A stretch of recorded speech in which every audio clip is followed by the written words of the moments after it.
turning on your world.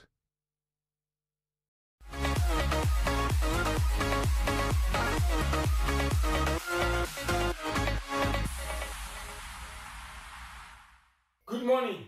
Welcome to NTV Teaching You Money. My name is Peter. I hope you're ready. I hope you're geared up. Today's session tunafanya Tabata.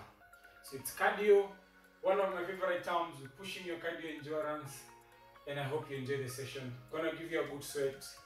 Whatever you do, ensure that you don't stop. Even if you stop kidogo tu, alafu tuendelee mbele. I have grouped my workouts to 7 different sets. Each particular category. So we have 7 different categories. In each category, we're repeating the workout 3 times. So we're doing 3 sets per category.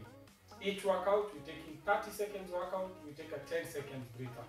30 seconds workout, 10 seconds breather. So our first 2 workouts, we're starting with jumping jacks and mountain climbers. 30 seconds work, 10 seconds breather. Are you ready? Let's start the timer for jumping jacks. Our timer starts now. Let's go. 30 seconds.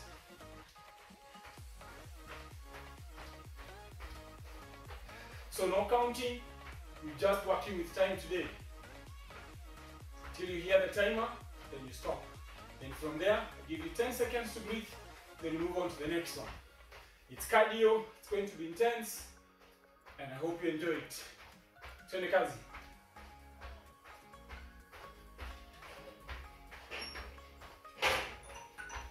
Perfect. Timer is up. Our 10 seconds breather starts now. So we're holding it on for 10 seconds. Immediately after that, after the 10 seconds breather, tunaingia mountain climbers, which starts now. Twende chini, mountain climbers. Let's go. 30 seconds, mountain climbers. Up. You can do it. You've been doing it, so keep on doing it. Twende.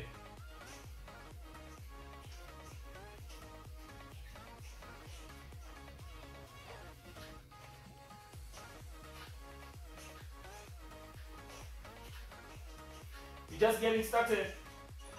Perfect. Good. 10 seconds breather. As we get ready, that's set 1. So tunaingia tena mountain climbers for set 2. Are you ready?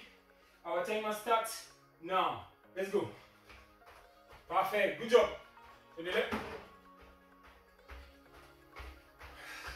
Breathe. 30 seconds. Peke yake.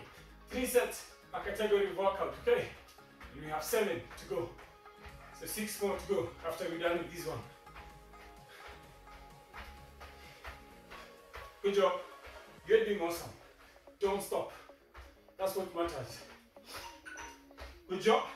We stop. 10 seconds breather. We're getting ready for the mountain climbers. Are you ready? Are you ready? Let's go. Our timer starts now. Twende kazi, mountain climbers, we're here. This is our second set. Then we move to the next set, which is the third set. Then we are done with that particular category. Push it. If you just joined in, leo tuko Tabata. Swing right in and enjoy the session.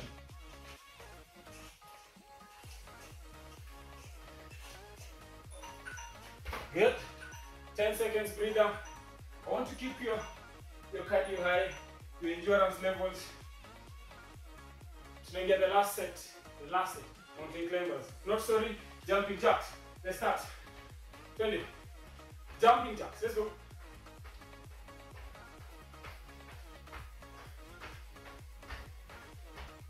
Breathe.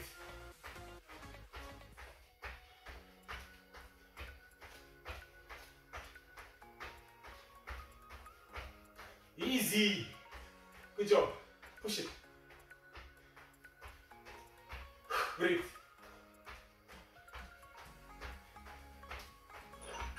Perfect. 10 seconds breather. Starts now. Endelea. And stop. Mountain climbers. We start now. Again. Let's go. Started my time. Okay, so timer is on. Let's go. Sorry for that. Push it.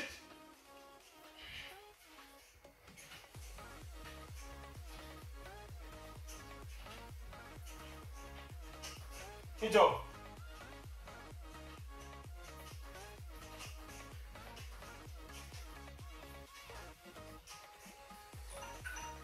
Perfect. 10 seconds breather. Hakuna story mingi. From there, our next workout, tunafanya wall sit na triceps. So tricep dip, I hope you have your chair next to you or a table or a stool. Okay, if you don't have, tumana one. Let's go. Tunaanza na wall sit for 30 seconds. There, sit. Come here. Go to see me well. Up. Put your hands there. Breathe.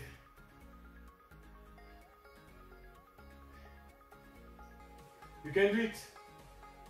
It's a good wall sit. Tunaenda doing your tricep dips. So get your chair, your stool, or a table you can use close to you as we take our second breather. 10 seconds. So this is our first set. Are you ready? Tunaanza na tricep. Good. Twende kazi. I'm ready. Twende. Our timer is on.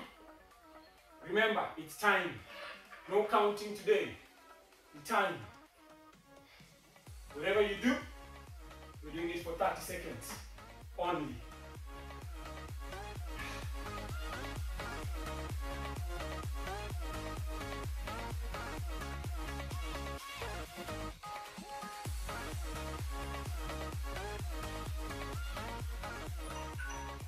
Good job. 10 seconds breather. From there, in your wall sit. I hope you're ready. My timer is ready. Are you good? Let's start. Mkono wako. 30 seconds only. Relax. Yeah, you need to sit comfortably. Kama kuna kitu umekalia hapa. This is our second set. Just breathe. You're doing awesome. Breathe. Good. 10 seconds breather. Woo! Tunaingia tricep dips again for the second set. Are you ready? I'm good. Timer is up. Let's go.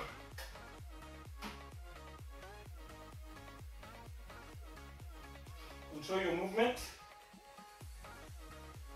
Remember, we are not doing the workout to finish it. We are doing a quality workout, okay? It's not an issue of speed and how fast you can finish it.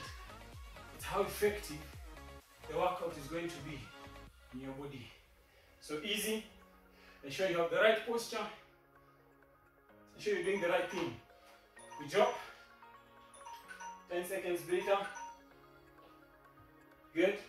From there to return a wall sit. Prepare yourself for the last set, the wall sit. There we go. Our timer starts now. Go hapo.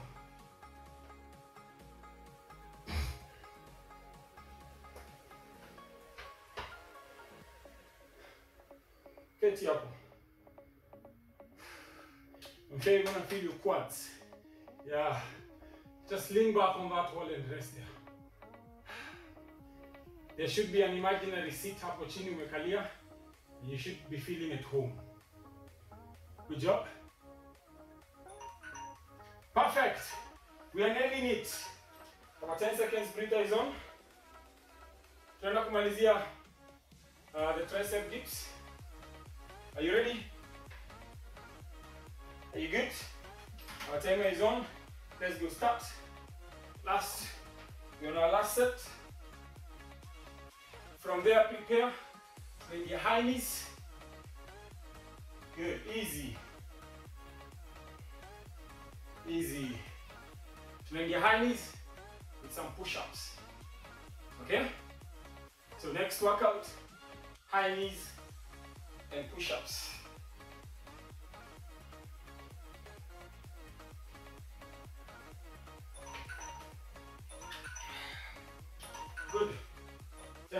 breathe down. Are you ready? Tunaingia hapa. High knees. Okay? If you can't be able to jump up and down, just give me a knee raise. Up. Okay? Our timer is up. Let's go. We start 30 seconds.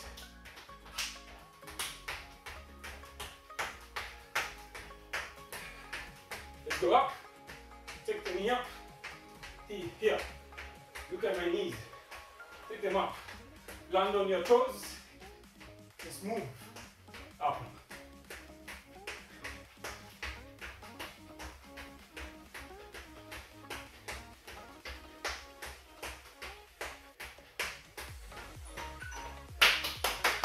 Ongera, you're doing great. Good. From there, as you take a breather, tunaingia push-ups. For those guys who want a challenge, you can do the crisscross push-up. Put your hands there, up, then you come up, up. You go down, you come up. Okay.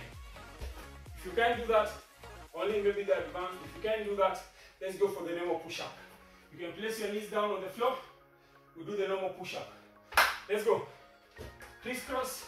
If you can, then you go up. Yeah.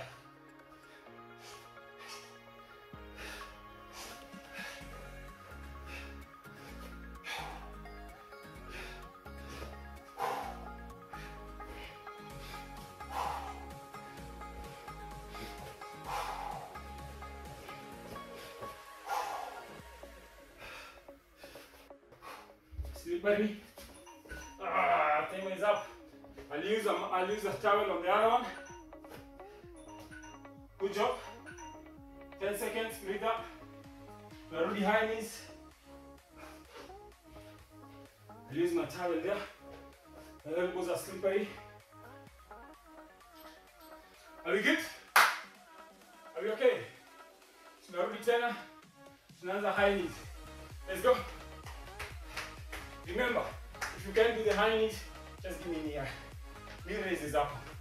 Okay? You can't be able to jump, but if you can jump, we're here.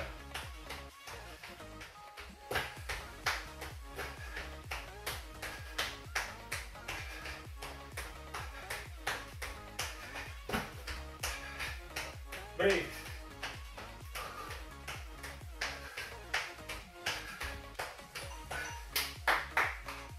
Good job. 10 seconds breather. Get ready for the push-up. Ningetaka sisi wote, if you can, if you're able to do a normal push-up, challenge yourself to do the crisscross push-up. If you can't, do the number of reps you can before the timer runs up. Let's go. We start.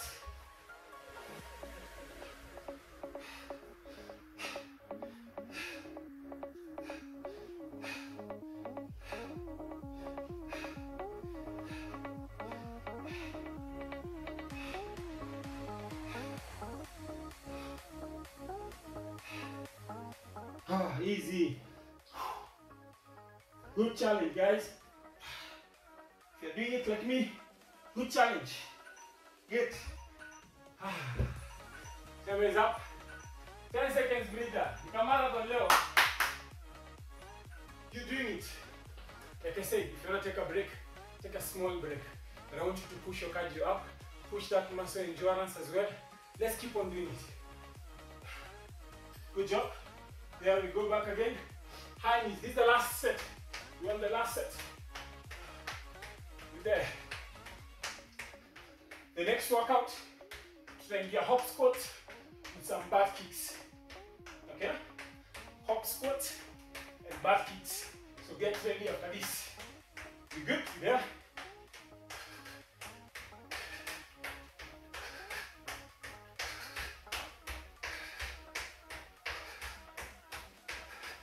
And breathe.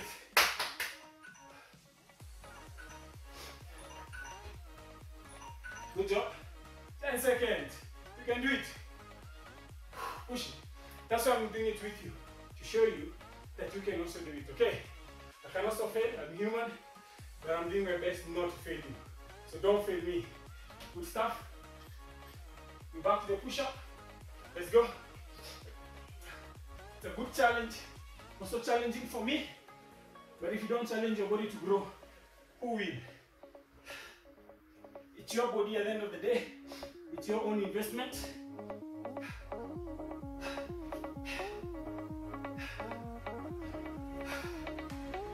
Good job.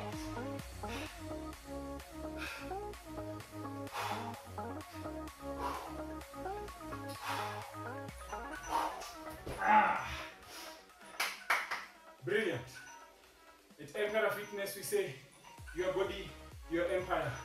So rule it wisely. Take good care of it. It will take good care of you. We're good. Next workout. Train your hop squats with some butt kicks. Let's get ready. We're here. Twende kazi.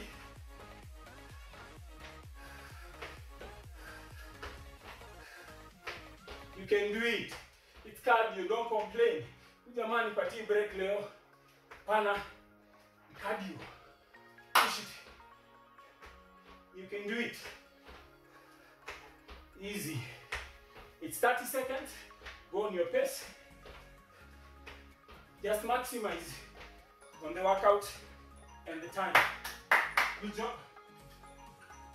10 seconds breather. Breathe. From there to your butt kicks. Nyuma. Are we good? Our timer is up. Let's go. Here. Go on your pace. Maximize on the 30 seconds. That's what I'm looking for. Up.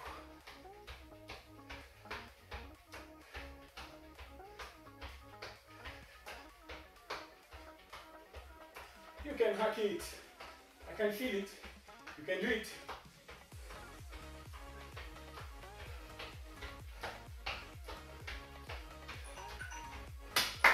Good job. As the first round is done, breathe for 10 seconds. Start the second round. Do some hop squats, then back kicks. Timer is up. Let's go. You can do it.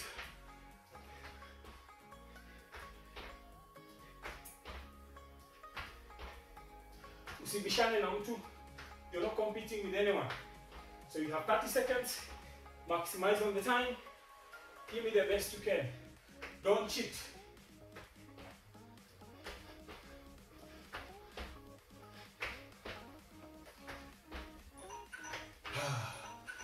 Good one. From there, 10 seconds breather. Through the butt kicks again. How are you feeling? Tumesikia mwili imeanza kuzoea. Kifua ibani anymore. That's the progress we're talking about. Butt kicks. To here. Let's go. Your pace.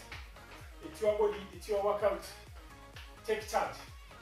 If you can go even faster than me, no problem. Even better.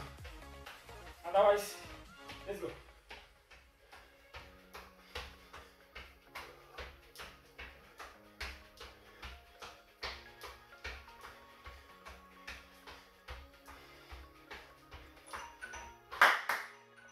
Seconds breather. We go to the last set. Relax.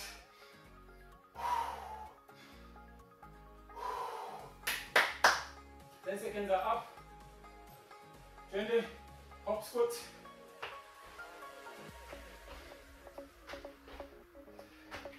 You can do it.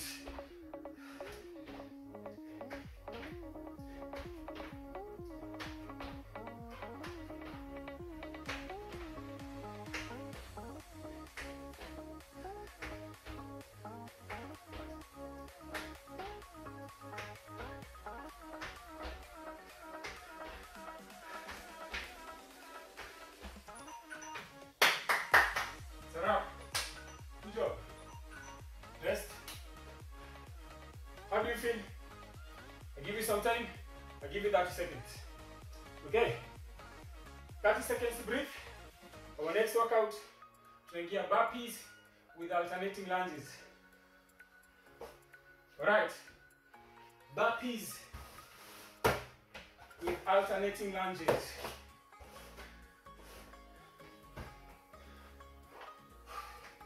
Three more seconds.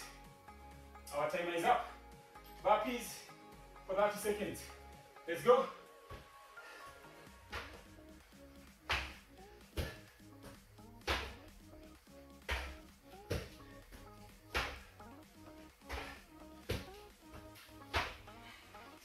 Push yourself.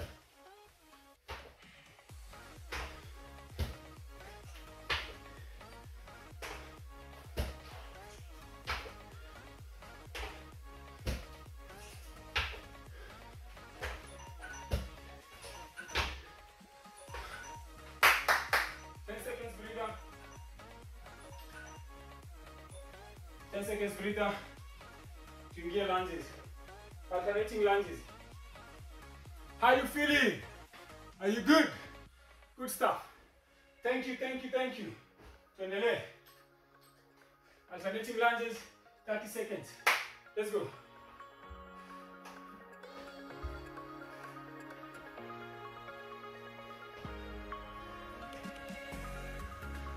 There. Alternating. There.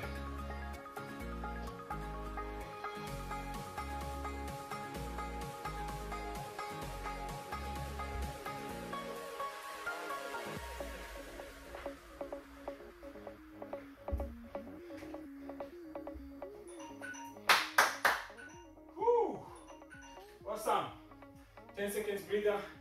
Burpees again. You're doing great. Please don't quit. Au kaka shetani kadogo kanakwambia quit, please don't listen to it. Your God is bigger than this, eh? Don't forget that. Good job. Impressive, guys. Burpees. Let's go, my guy. Let's go, let's go. I'm here for you. Let's go. Go on your pace. Take your time. You have 30 seconds. Maximize on the time.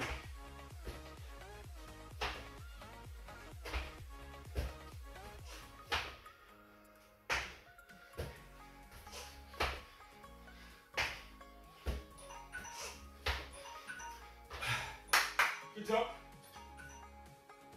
10 seconds breather. To get alternating lunges again for the second set. We're almost there. Let's start.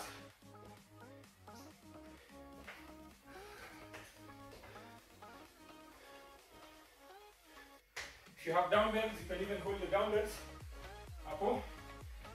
Let's go down. If you want a bit more intensity, we're adding weight.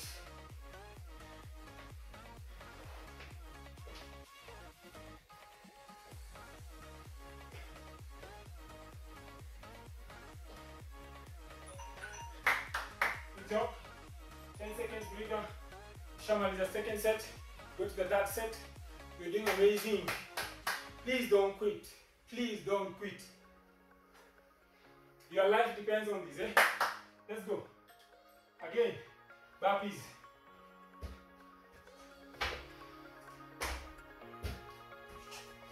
Up.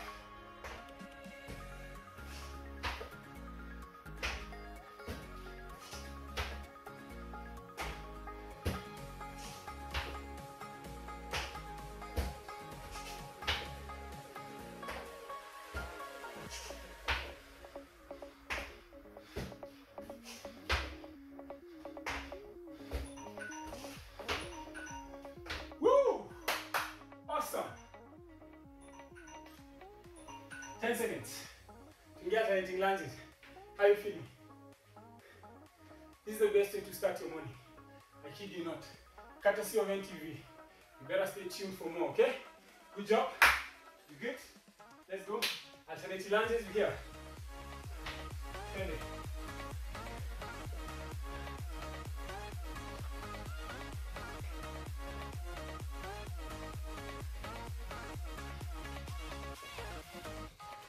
From there, our next workout, tunaingia bicycle crunches with some jumping squats. So prepare yourself, bicycle crunches and jumping squats. We're almost at the end of the tunnel, guys. Good job. Whew. 10 seconds. Next exercise. And your bicycle crunches with jumping squats. Are you okay? How are you feeling? Let's go. Bicycle crunches for 30 seconds starts now. 20.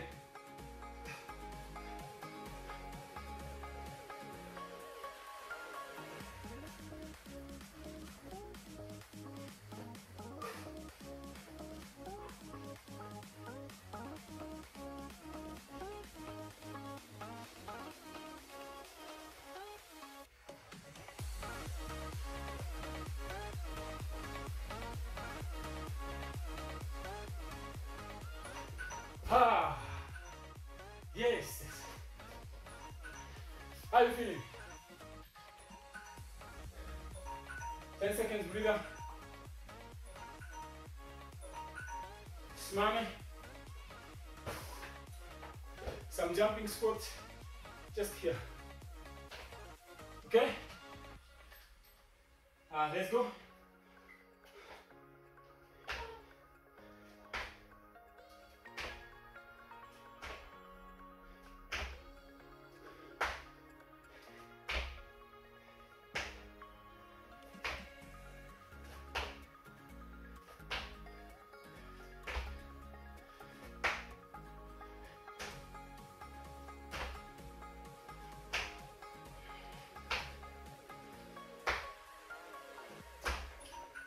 Whew. You are brilliant, you're awesome, you're amazing. I kid you not. 10 seconds breather. Through the crunches, turn a chini. Alright.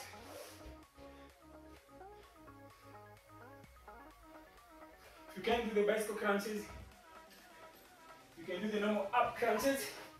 Let's go start. If you can't do that, you can do the normal up crunches there. Okay, just a variation for someone who may not be able to do this.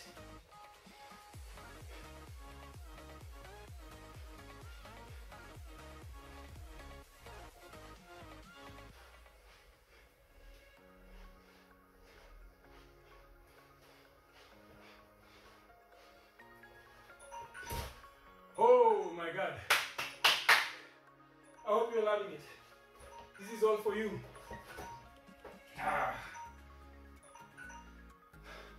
All courtesy of the best media in Kenya, NTV, Nation Media Group. We say thank you and we hope you're enjoying the workout at home. Courtesy of NTV TZ Nyumbani, every morning, Monday to Friday. Together with Eve, I'm sure we rock your day and you start it in an amazing way. Are we good? Jumping, squats, get up, stand up, stand up. Stand up for Jesus. Let's go.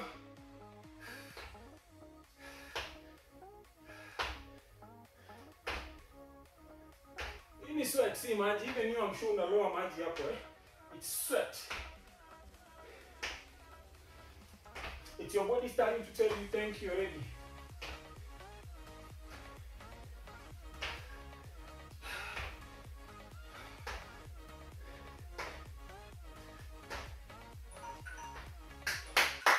How are you feeling? Talk to me.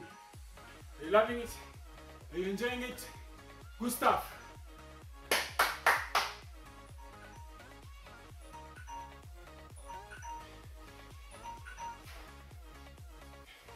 I wish we had the whole day to do all this.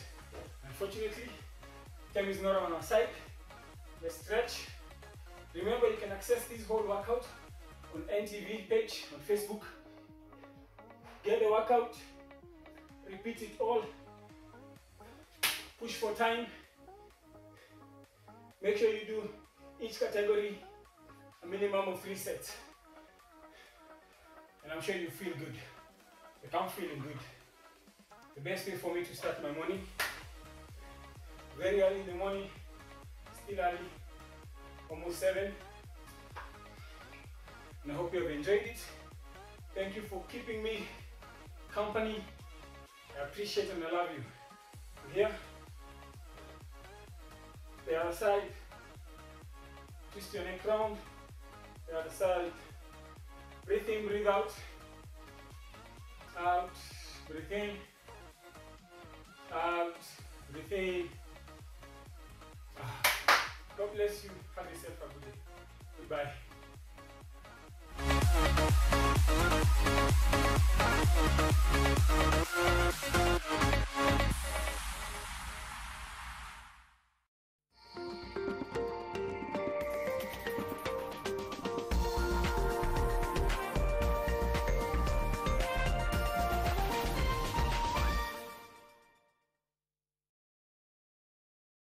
Pata smartphone mpya kuanzia 20 bob daily pekee ukilipa mdogo mdogo. Weka down payment ya 1000. Lipa kuanzia 20 bob daily kwa miezi 9. Piga star 544 hash kuona kama unafaulu kupata 4G Neon Ray Pro. Si hapo Safaricom ni yako kabisa. From far with you. Kabisa. I even gifted you a magnificent house. Rosa, it's the thought that counts. Please help me.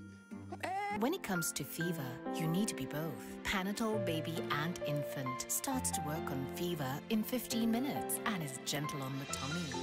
Panadol Baby and Infant, tough on fever, gentle on your child.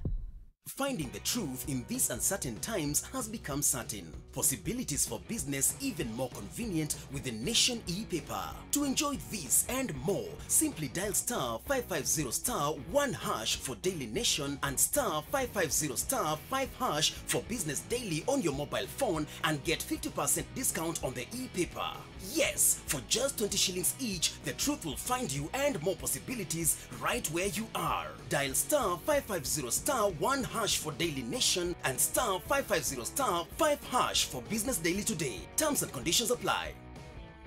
She is not really well. Anna, give back Hillary to her family at once. Airing dirty laundry in public, Miranda? Then I will give you the scandal of the century. My husband and his chief of staff are having an affair. I will see you both in court. Samantha's been arrested because of the arson case against her. Get those sisters fight each other more and make sure Samantha ends up abhorring Anna. How dare you involve my family in your insanity? You deserve worse than rotting in prison. You can't prove what you're saying. I hope your grandmother dies too. You deserve worse from my grandma. Did you know there's a laundry bar soap that can help save you time, water, and money? You save by not having to use multiple products. And you only rinse once. For a laundry soap that can help save you time, water, and money, try Whitewash Extra. Brand power, helping you buy better.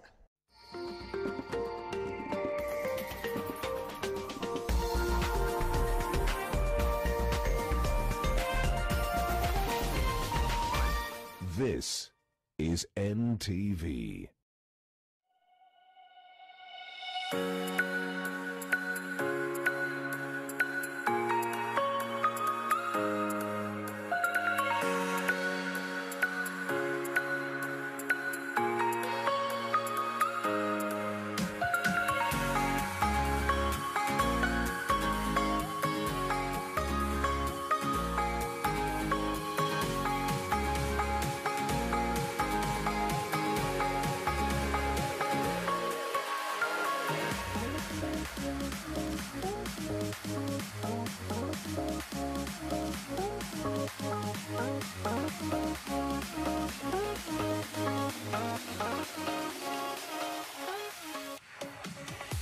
Greetings, East Africa. Hope you're keeping safe on this, the 11th day of August. Now, following a presidential directive during the World Environment Day in 2019, the ban on single-use plastic came into effect on the 5th of June this year in national parks, beaches, forests and conservation areas, which means visitors can no longer carry plastic water bottles, cups, disposable plates, cutlery or straws into these protected areas. Question is it possible to live in a world without plastic?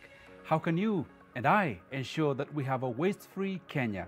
These are some of the questions will be answered on this broadcast. And standing in for Gladys Gashanja, this is Joseph Orungu. Good morning and welcome to your world.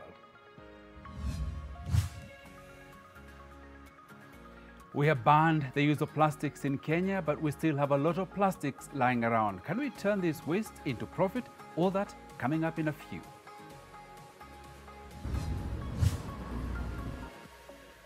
Residents decry the unholy uprooting of people's graves for road construction.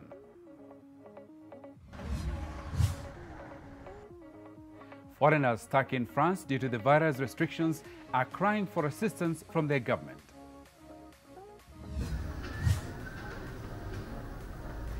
A Mexican bakery uses giant teddy bears to create physical distance between patrons.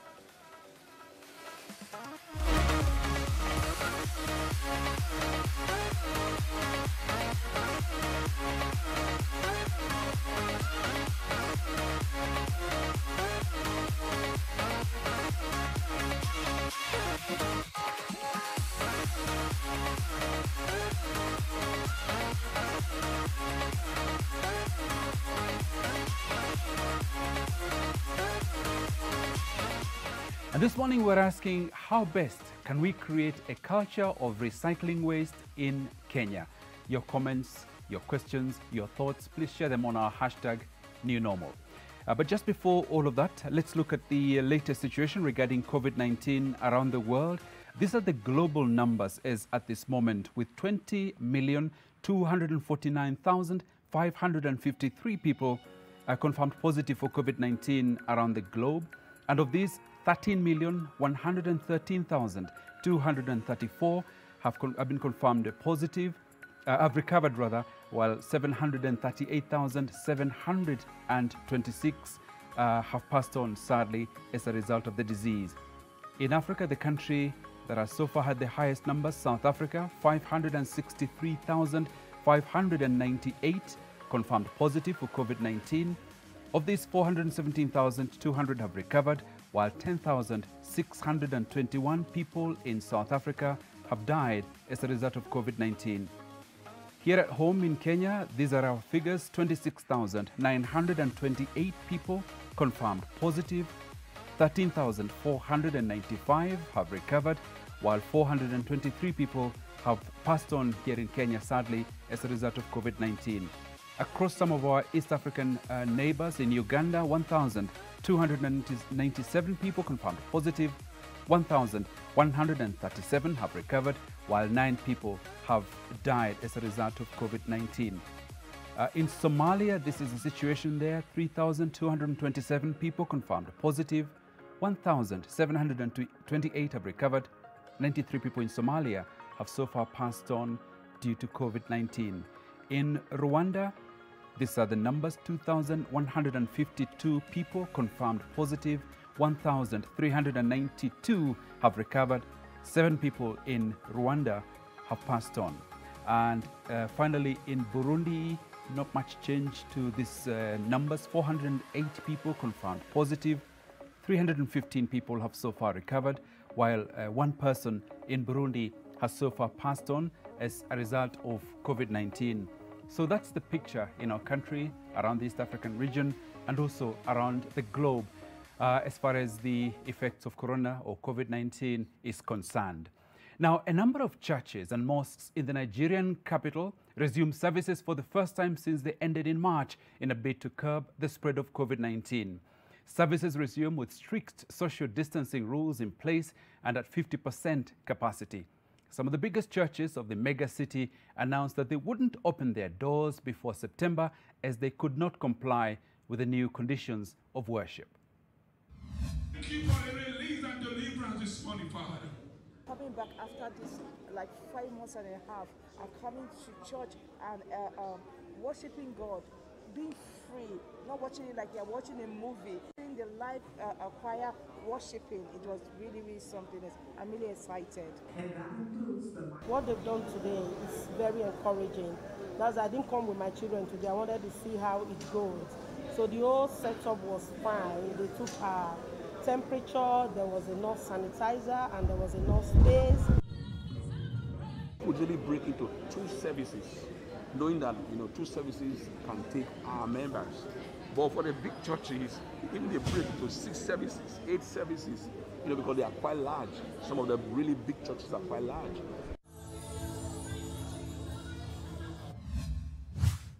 In Cairo's immense historic necropolis, construction barriers barely veil the rubble of demolished mausoleums to make way for the controversial new road to Al-Firdaus, literally paradise, revealing here and there a few tombs that are still intact. Egyptian mother of three, Menna, said she was caught off guard when a bulldozer clearing space for a controversial highway flattened much of a mausoleum that doubled as her home in a sprawling cemetery. Menna's parents and grandparents had made their home among the graves of the City of the Dead, the oldest necropolis in the Muslim world, and a UNESCO-listed World Heritage Site. For those unable to afford prohibitively high rents in Egypt's capital, the burial chambers provide shelter for thousands like her.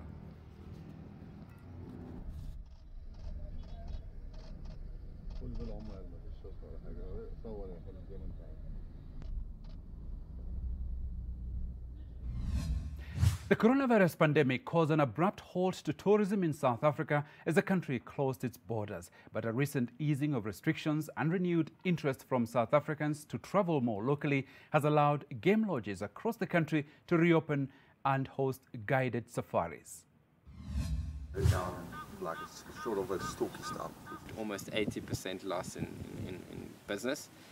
We then decided to close before South Africa's lockdown even happened. That's how badly we were influenced. We decided we'll have to close. There's no way we can stay open and, you know, pay all the staff, pay all the bills and not having any income. It was quite exciting, obviously, being out there again, seeing the tracks. Like, to be honest with you, it's my passion to be a ranger, and to see lion tracks again with guests getting all excited was really a thrill. Yeah, especially when young is around. We are locked in Gauteng, so we need to find stuff to do inside the Gauteng. So this is the only one in the Gauteng that you can come and do a safari. That's why I came 2 weeks ago. I came today again because I need to be in the wild.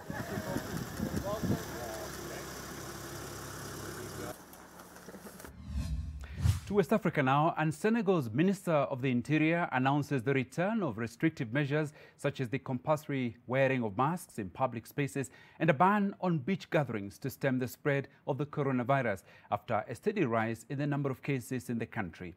The Senegalese Minister for Interior said, unfortunately, since the lifting of the state of emergency, we've noted a certain laxity among the population and a clear lack of respect for barrier measures, chiefly the wearing of masks and social distancing.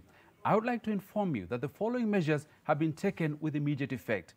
A ban on gatherings at beaches, sports grounds, public spaces and theatres. Any violation of these provisions exposes the perpetrator to penal sanctions which may range from a fine to imprisonment in accordance with the provisions of the Code of Contraventions.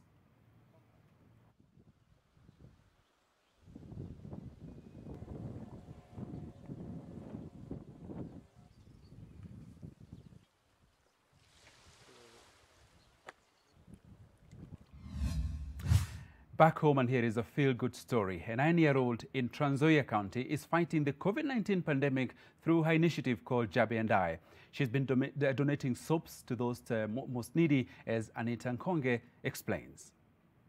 For a few hours every day, 9-year-old Jabe Zonneveld engages her parents in an exercise that she says is close to her heart, cleaning out used water and juice bottles and filling them with liquid soap.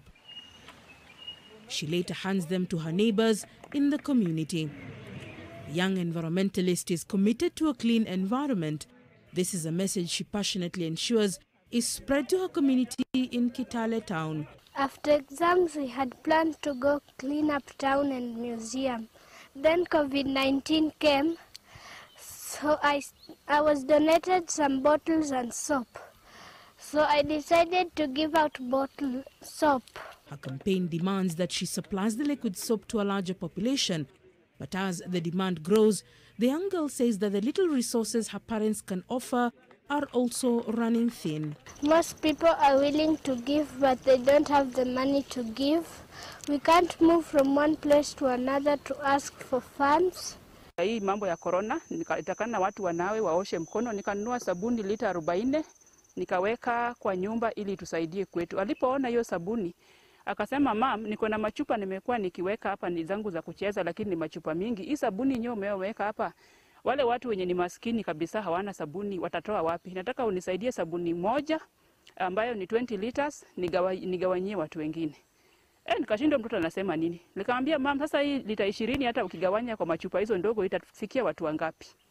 Akaniambia utaambia marafiki zako pia wanisaidie. Despite the challenges, she forges ahead, ensuring that people take at least 20 seconds to clean their hands using running water and soap. The first Global Hand Washing Day was held in 2008 when over 120 million children around the world washed their hands with soap and water in more than 70 countries. Since then, community and national leaders have used the Global Hand Washing Day to spread the word about hand washing, build sinks and tippy taps, and demonstrate the simplicity and value of clean hands. Leila Mohammed, NTV. Okay, thank you, Leila, for that report. Now, this morning we're looking at what do we need to do as a nation to create an environment that is plastic-free. And I've got a number of people, experts in this industry, who will help us with some insights, starting here in the studio with Joyce Gashuge, who's the country manager of Petco Kenya. Good morning and welcome to the show. Thank you. We also have via Zoom Muchai Kunyiha, chairman of the Kenya Association of Manufacturers. Good morning and welcome to the program. Good morning and thank you for having me. Okay. And also Lorna Ruto, who's the founder of EcoPost. Good morning, Lorna. Good morning. And we also have Peter Okoko. Takataka Plastics is where he works in Gulu in northern Uganda. Peter, good morning.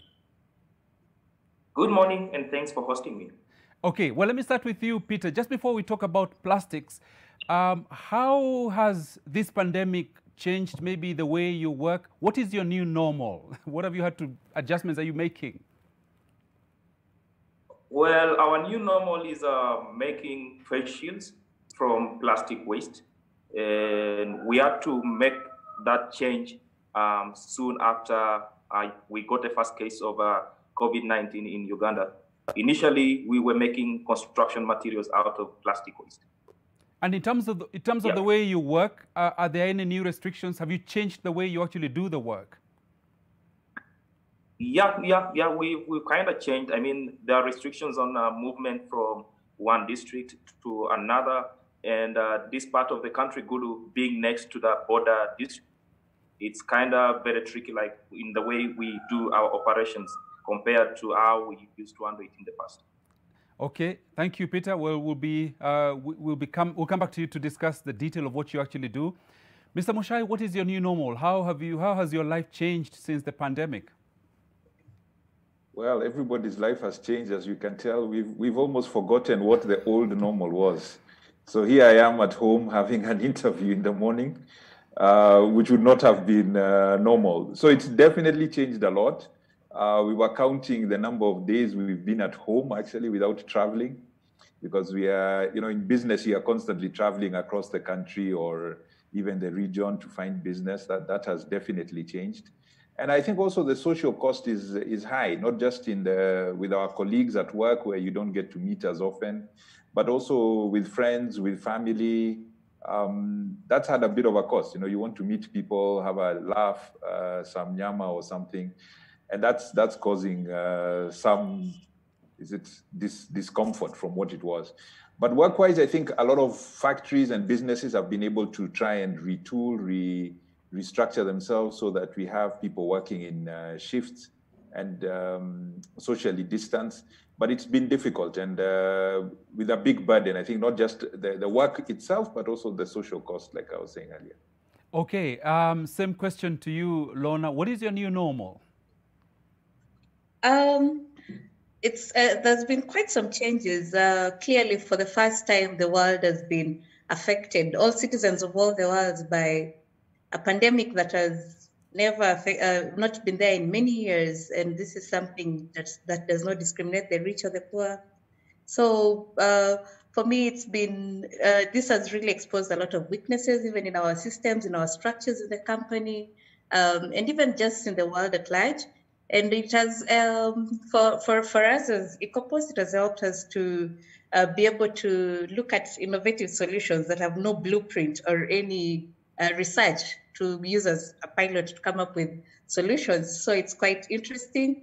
For example, we are doing some sanitizer dispensers and stuff like that. So it's quite interesting. It's a new change and we're embracing it and we believe we can live with this.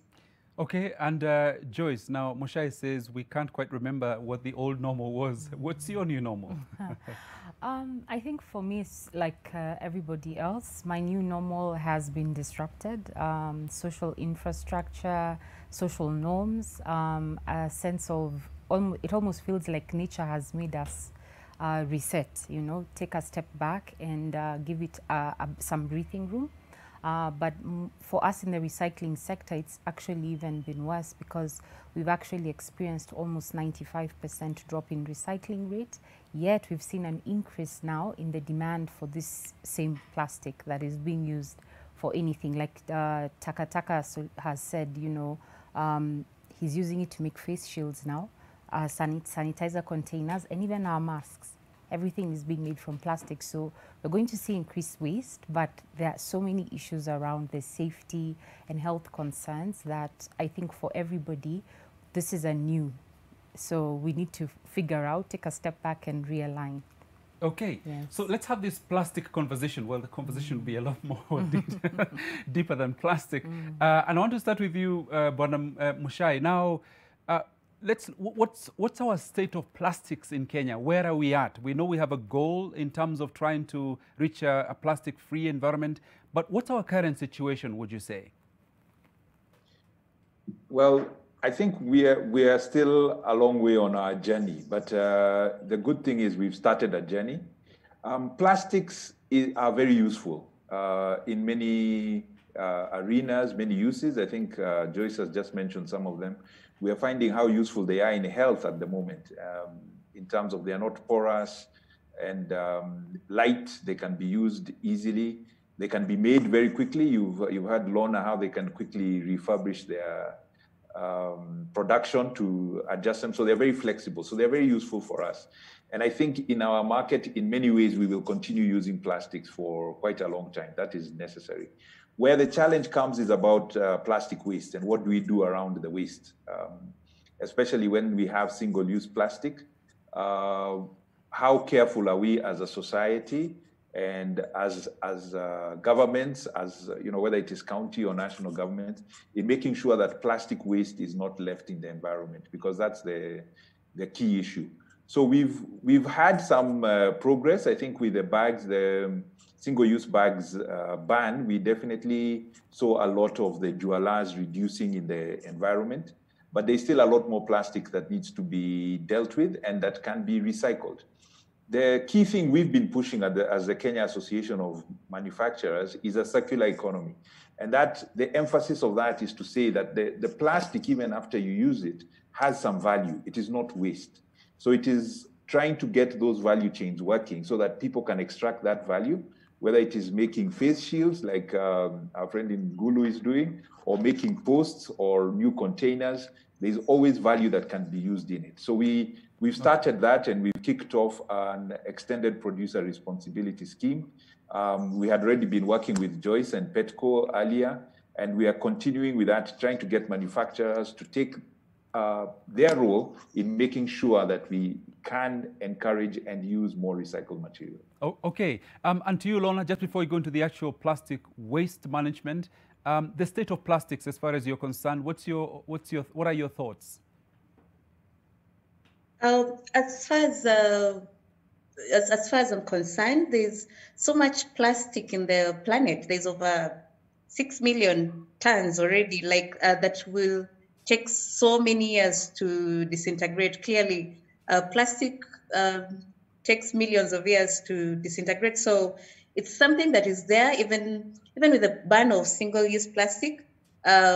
It's a good move. It's a good start to try and conserve our environment. But there's still so much plastic waste. Like at the moment, there's even factories still continuing the production. We need to package our bread. We need a lot of packaging material that will still end up in the stream. So it's very important that there be like a swarm of entrepreneurs who will just come out and tackle this. It's not waste. Waste is not waste until it is wasted. Tackle this resource and utilize it and look at it as value, gold, because there's so much. It will never go away. It may, but it will take us a lot of work and a lot of strength. And this is a beautiful thing. It could be a resource that could improve livelihoods and do so much more. So I'm very excited about trying to encourage youths to join me in this move and do something good about this plastic waste all over. Okay, and to you, Peter, in Gulu, in northern Uganda, what's your experience of plastics or the use of plastic in the country? Well, in Gulu, just like any other city in Uganda, we are like a waste, like plastic on coming into these cities, but they never get out. Reason being that there are no pretty good recycling facilities in place. So when we initiated Taka Taka, we wanted to that. The essence is to transform this waste into resources like the construction material, but also to change mindset. I mean, to change the mindset of the people around plastic waste. I mean, initially, the practice of handling plastic waste wasn't that good. I mean, people don't segregate the different categories of the waste. So we've been trying to preach and ascertain that segregation at the source is done, and that enables people to realize the vast values associated with plastic waste and other categories of waste at large. Okay, thank you so much, Peter. Stay on the line for us. Now, Joyce, now plastic is very convenient. It's lightweight. It's affordable. Problem is what we do with it once we're done with whatever we were carrying in those. And I know you are working on a project with Coca-Cola. Can you tell us a little bit about that? So Petco is actually Kenya's first producer responsibility organization, and that means that we bring together companies that are obliged. That means they are manufacturing these plastics, using them either as bottling companies, as retailers, or even as brand owners, like you said, Coca-Cola. And so how we work together is that since 2018, we've been able to bring these people together, and it's open for everybody. So it's not just for a select few, it's for everyone who is obliged. And they've been able to put funds together through levying. We levy them based on the consumption of plastic PET that they consume, which is really how much plastic they put in the environment per month, either in their juice, their water, or sodas. And from that money, we take it and then we go into collecting and recycling. So we work with a group of recyclers. In Kenya today, we have about 14 registered PET recycling companies. Those are companies that are converting these bottles into something else, either for export or use within the local market. And with that, we've been able to recycle about 300 million bottles as of last year. This year, of course, with COVID, everyone revising targets. Fortunately, we've been able to do about 2,500 metric tons to date. And we are hoping to do probably another 6,000 tons by end of year. And you're saying people's behavior in terms of plastic has changed during the pandemic? It is changing. The beauty about being secluded in your own little space in your homes is that you don't want this waste within you, but you also realize now we've seen an increased level of consciousness. So in 2019, we were able to launch some drop-off sites, which are really areas where you and I as consumers can take back our recyclable materials, where then a collector would collect from there and take them to a recycling plant. And what we've seen is that now the drop-off points are getting fuller faster and with the right material, which means consumers are now almost, I don't want to call it segregating per se, because it's still not a culture, but there's an increased level of consciousness around separating what is recyclable and what isn't. Okay. Yes. And what's the overall goal? Our overall goal, of course, is by 2030, we would like to recycle at least 70%, if not 100% of all PET packaging in the country. But over and above that, we would want to start using at least by 50% of new bottles that are coming into the market to have some recycled content in them. And so for us, we say we recycle every single bottle. It doesn't matter whether you're a member of Petco or not. Our aspiration working with government is that every single company that puts out a bottle will be a member of Petco. You have 9 years left. How are you doing? Well, it's not been easy, but I will say this because Mushai actually talked about this, is that legislation has been working in our favor. Government, yes, on one side has been banning a lot of plastic packaging, and you started rightly by saying there's a ban on single-use plastics, which affects the bottles in the parks. And for us as an organization, we do support it because we actually don't want to see this packaging being leaked in the natural environment, in your water and your parks. However, that being said, the legislation that government is enacting, extended producer regulations, will then almost enforce and make it almost mandatory for companies that are producing this packaging to take responsibility for collection and recycling. Okay. Yes. Now, thanks, Juice. Now, Mushai, to you, what are the challenges for manufacturers in terms of, because they're the ones who generate, not all of it, but a lot of these plastics. So what challenges are they facing in terms of helping to achieve the targets that we're talking about for 2030? Yeah, thanks for that, Joseph. I think it's a very interesting space we occupy as manufacturers because although we make the materials and we are making them so that we can produce something valuable to our customers, whether it is bread we are delivering to you or a soft drink or even a shampoo and soap and oils, all this packaging is made so that we can deliver something else of value to you.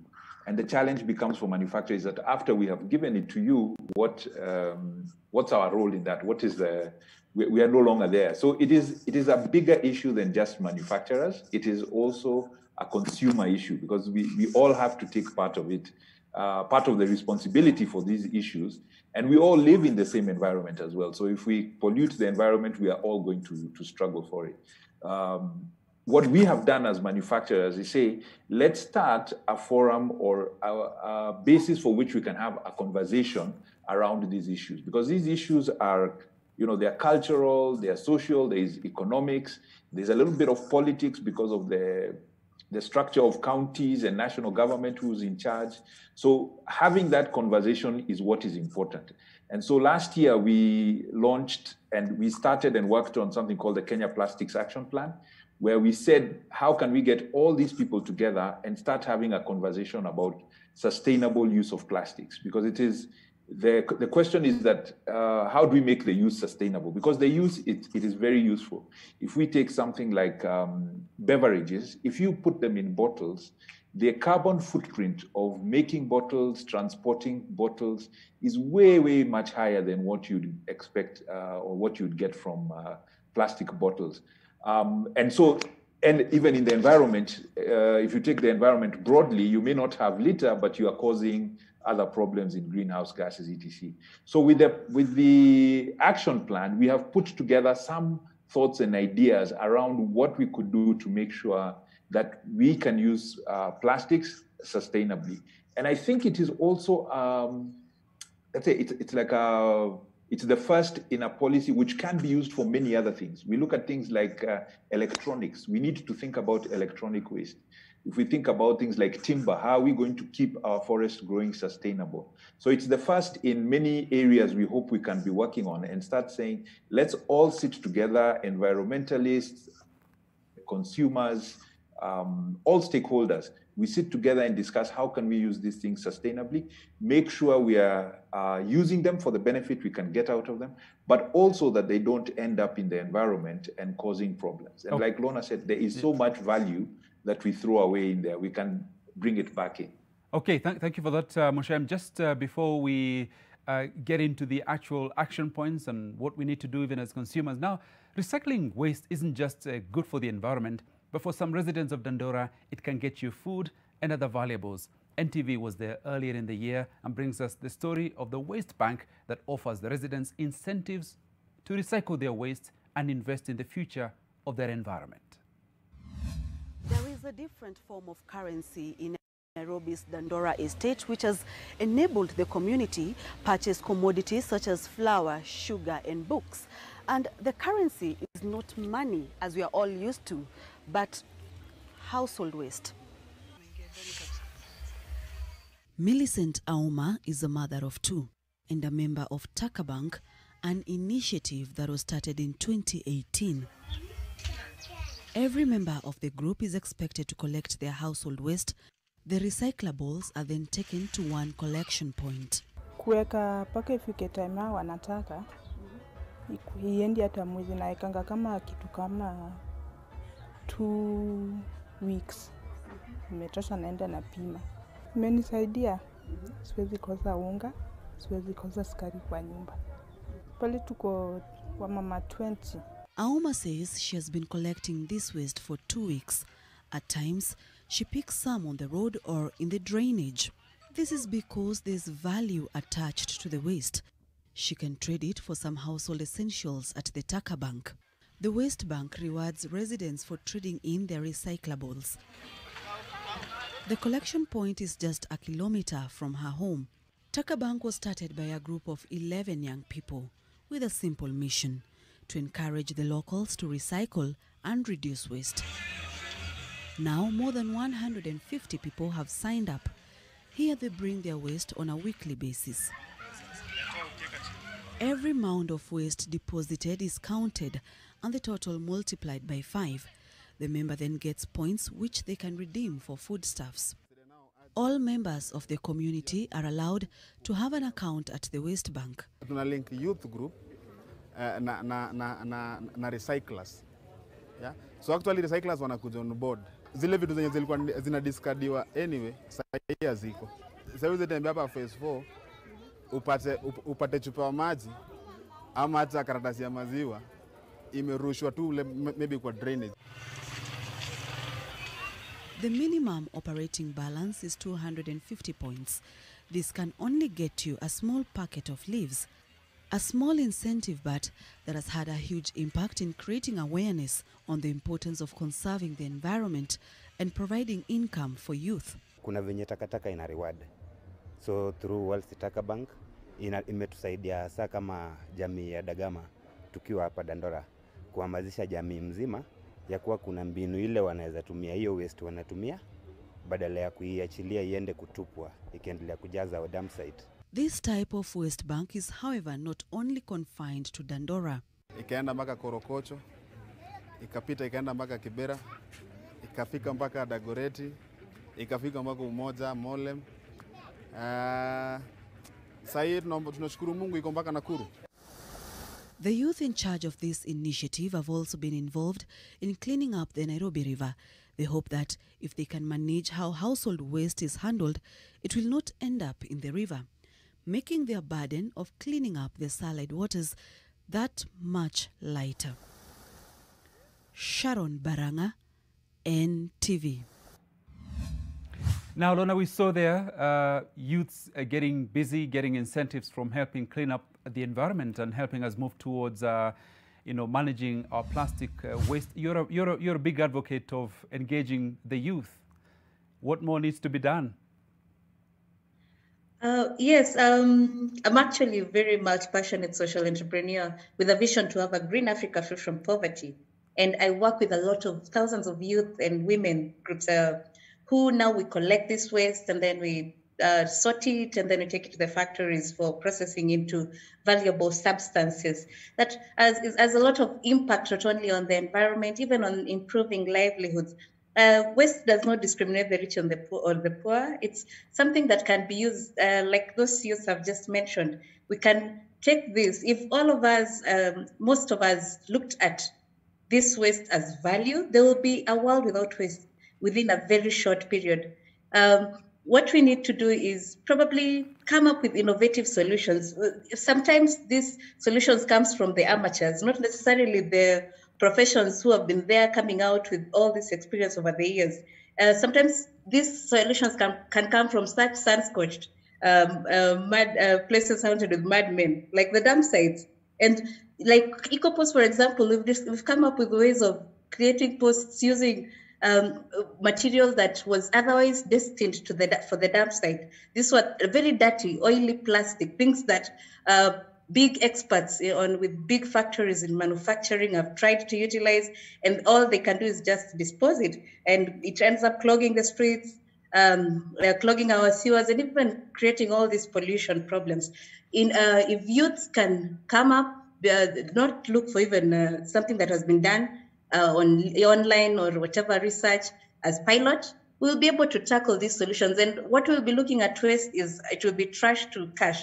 People will be looking at this as value. It's something that we can all get out, It's incredible. It's material that is very important, and it can be turned into something, wealth, a lot of wealth for the world, improve the livelihoods of, especially now that there are no employment opportunities surely for our youth. This waste, if it is looked at in a positive way, it is something wonderful. It's amazing. It's wealth for a lot of citizens. And I encourage people to take responsibility. Even corporates, work with us and help us to implement the solutions. Invest, even if it's a little bit, on these ideas that youths are throwing here and there on how they can tackle waste, on entrepreneurs, and you'll find a solution. We'll have a very clean world without any waste. And we could achieve this mission within the next year. Thank you for that. Now to you, Peter, now Gulu in northern Uganda, for many years was, a place of conflict, with people going through a lot of, issues in terms of, the conflict that you had there for many years before.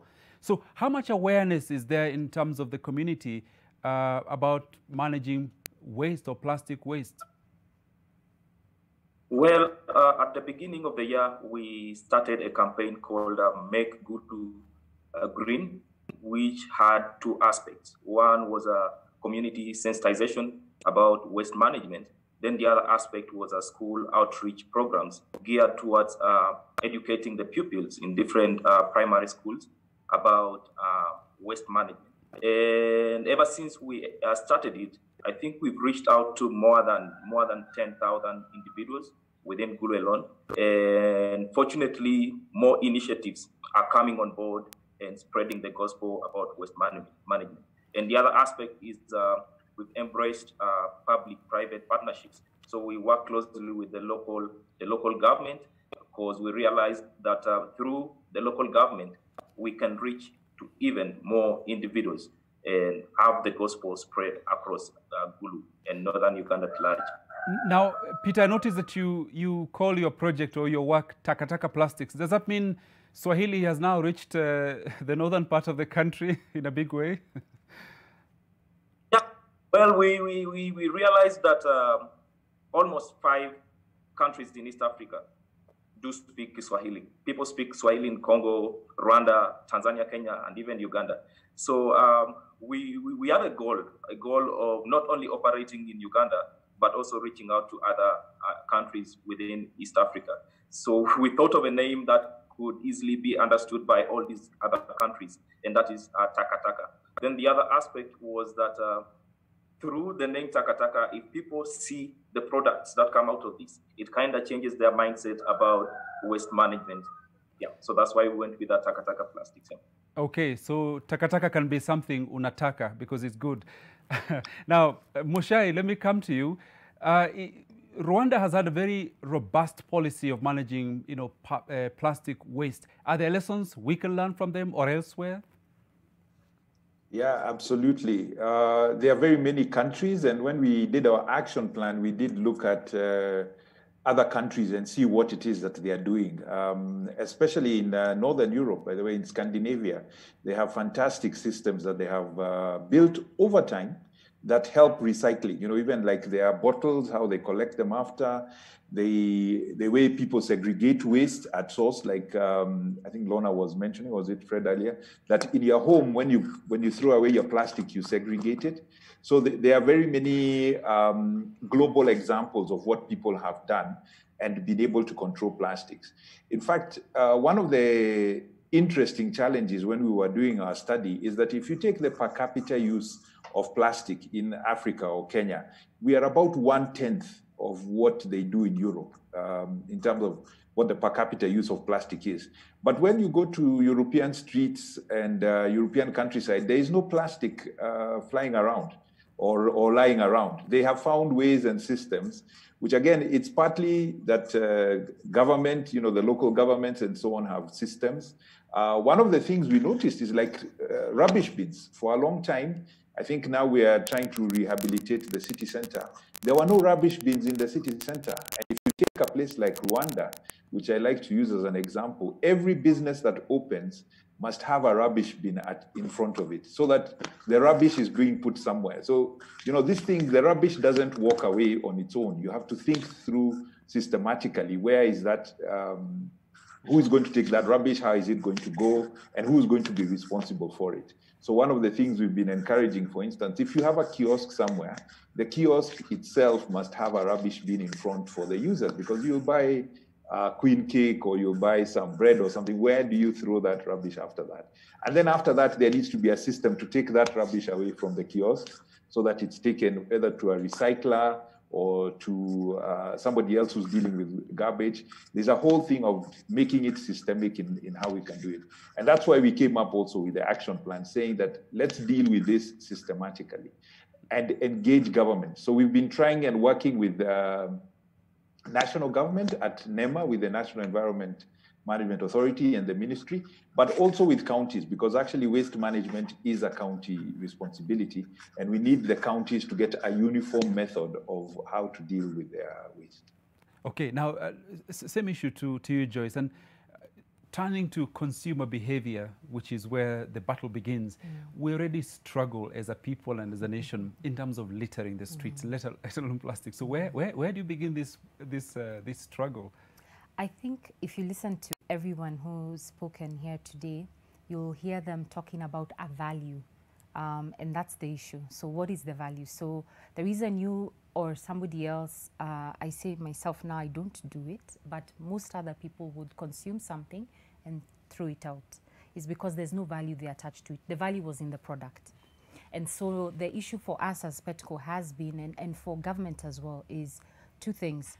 How do we address the dichotomy around plastics? So we have the single-use issue versus plastics that are rigid. For instance, the harder types of plastics, you won't find those lying around because they are being recovered, largely because of the value, because there's local demand to create a new product. And what Lorna was trying to say is that we have to create a local content demand here in the country that allows for collectors to know that I will be able to collect this and take it somewhere every day so that they can create a livelihood. Because a livelihood is not created through a temporary activity. It's every day where I get up to go. You get up to come here, I get up to go where I go. And so we have to create a value system around this. And so for us as Petco, the biggest issue is how do we put a value on this? So for us, we've provided a subsidy through our recyclers so that collectors are able to get a better pricing. So before we came to market, the value of PET was very low.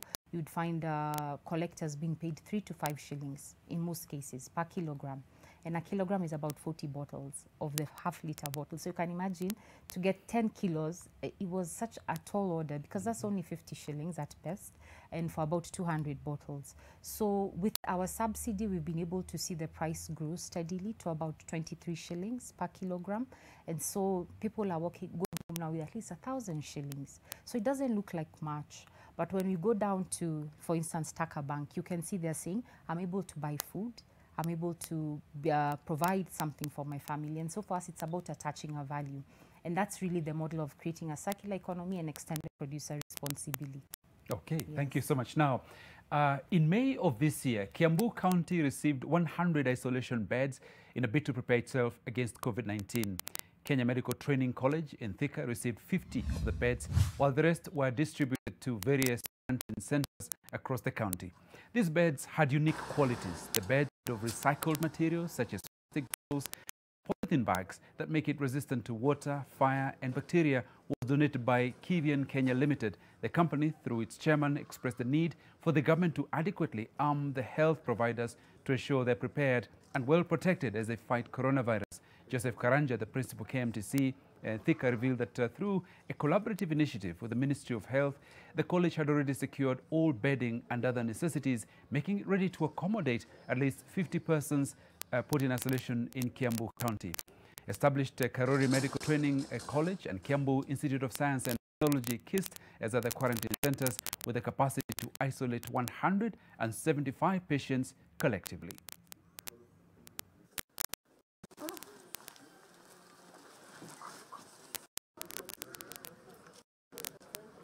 Over and above partnering with the Thika Level 5 and the donations we have received from Kevian, we have also received donations from KMTC, ourselves here through the Ministry of Health. Those are mainly the beddings and the sanitary staff that when the patients come here, they are able to be self-sufficient and they maintain the level of protection against the COVID-19.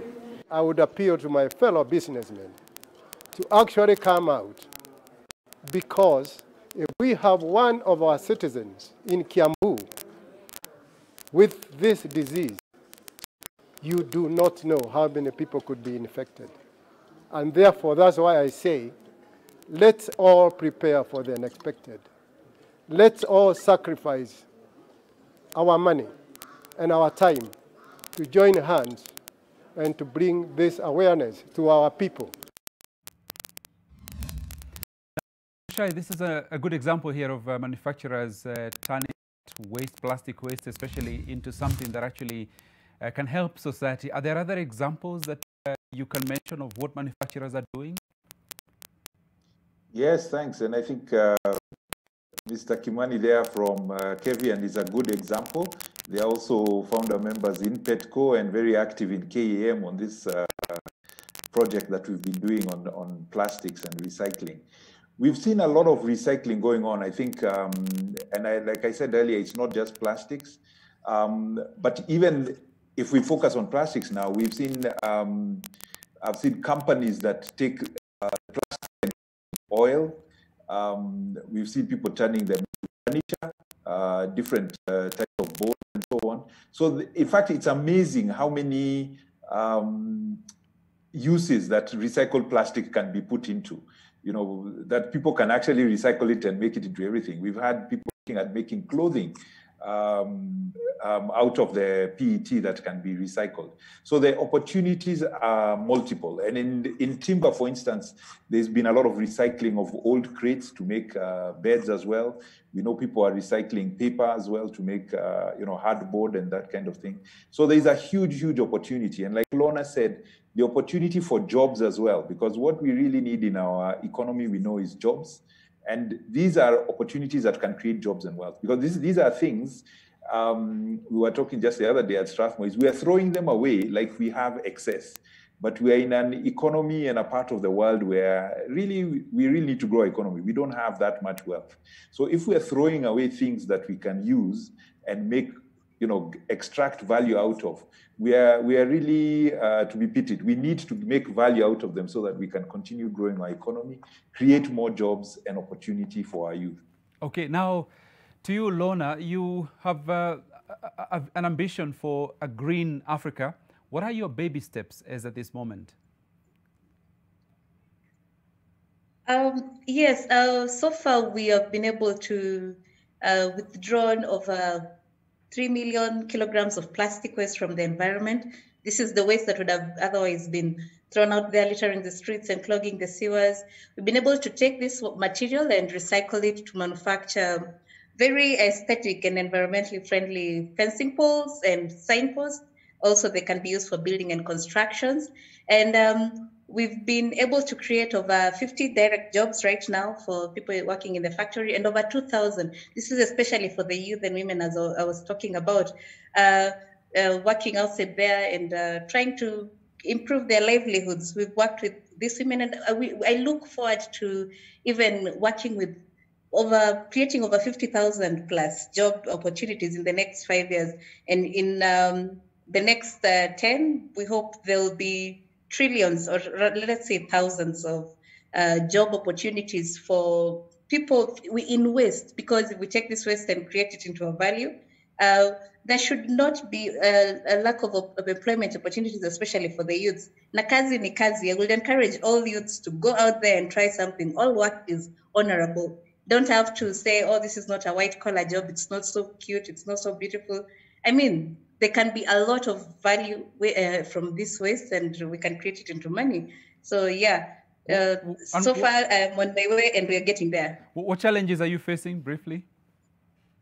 Oh, as an entrepreneur, sometimes you're more. It could be more risky. You're perceived as more risky as compared to conventional businesses at the moment.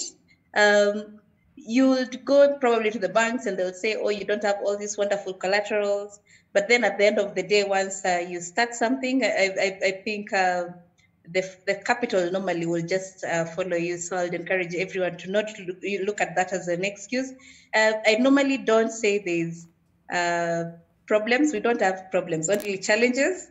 I'm very positive. Even when you fail, I encourage you fall on your back so that you rise back up and you go out there and continue tackling.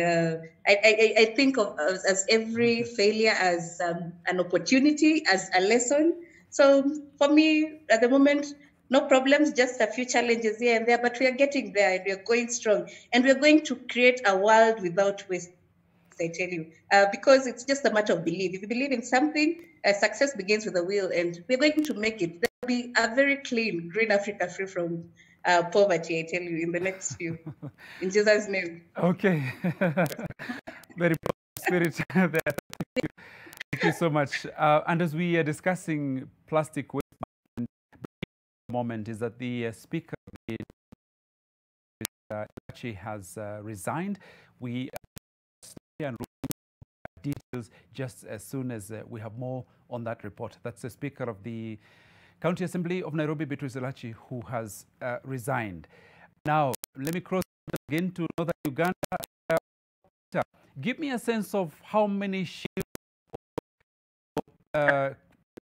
commodities you're able to produce. Well, face shields, ever since the pandemic, we've been in position to produce more than 5,000 face shields.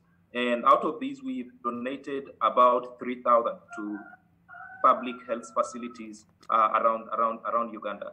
But besides that, the other commodities that we make are construction materials like the wall tiles and also the floor tiles. So our focus is on those two. Now, you say donated. Does that mean you gave to government rather than sell to government? No, we are using a one-for-one model whereby we sell to private institutions and individuals. Then in return, for every face shield that is purchased, we donate one to public health institutions. And what are the challenges? What are the challenges that you face in what you're doing? The biggest challenge is acquiring some equipment. I mean, our engineers have pretty good designs of molds to make different resources out of plastic waste. But unfortunately, we can't access machines like the CNC machines used for cutting these molds in Uganda. So we have to rely on our partners in Europe to build these molds. And currently with the ban on transportation, I mean, the airport is shut down. With that ban, it makes it a little bit hard for us to acquire such resources. That is the biggest challenge. Okay, thank you, Peter. Now, to you, Muchai. Now, in terms of policies, are you satisfied that we have the right and robust policies in place to help us in our goal moving towards, reducing this menace? I think we are starting on the right foot in terms of developing the policies. So we were behind in terms of we did not have a real solid policy on what to do around waste in general, and particularly in plastics. But I think earlier this year, or like we said, we are losing sense of time now. But there was a waste policy. The government did pass the waste policy, which was good, and it was a broader thing about waste policy, which was it was a good thing to have this in place. But now we are going to start working on the specifics on them. Government has recently published some rules around extended producer responsibility schemes, which we are discussing with them. And so we are starting on that journey of putting together the policies together. What I think is necessary is to make sure that we include all the stakeholders when we are discussing these policies, the consumers, the environmentalists, manufacturers, so that we are having a broad conversation around what we need to do around it. And also to start thinking around the circular economy. What we are trying to anchor everyone on is to say, let's use the circular economy where we don't allow waste to end up in the environment, where we actually erase that word waste. There is value in everything, so we just keep things circular within the the economy moving along so that all materials continue to give value to us as we live our social lives. Okay, thank you. Thank you so much, Moshai.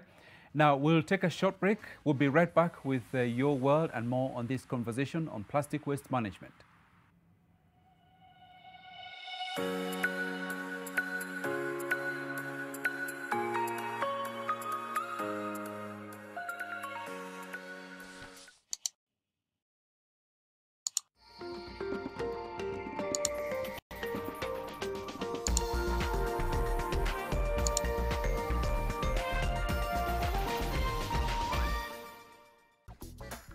Pata 50% extra credo bila expiry ya kupiga na ku-SMS across networks. Piga star 444 star scratch card pin hash, na kama ni M-Pesa star 444 star 2 hash. Safaricom for you. Credit to you if you stay at home. If you must shop online, use your NCBA credit card. Stay home. Stay safe.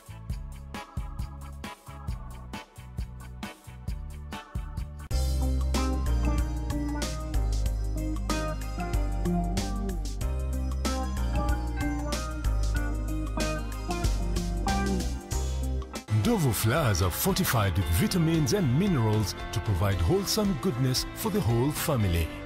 Ndovu all-purpose flour makes the most delicious chapatis, mandazis and all other pastries. Ndovu is readily available at your nearest shop. Ndovu tosha. Nawa mikono sasa.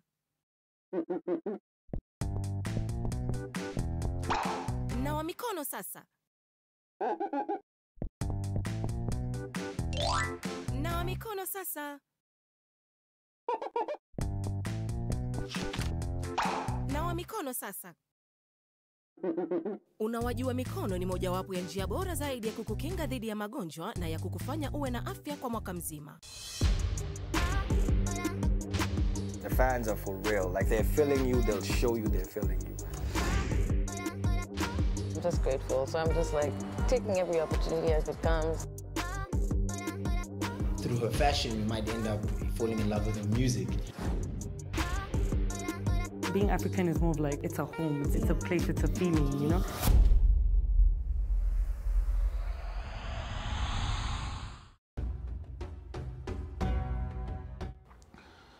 Prophet Muhammad sallallahu alayhi wasallam taught us about plague. He told us that if it's happening in a place, don't go. And if you are in a place that is happening, don't come out. Prophet was preparing us for quarantine. And he was also telling us to take precaution, that we should not be agents or carriers of the virus. It should not be us who are going to carry the virus, take it to our congregations. For this reason, our congregations, we've decided that since faith is in the heart and everybody knows where his faith is, we have taken this time to stay at home, pray at home, do our prayers, because when you're at home, you are still with your Lord. God will not forsake you for being at home because you are not in the mosque, but know that even at home, you can still pray to God that He helps us in this big pandemic that is in the world.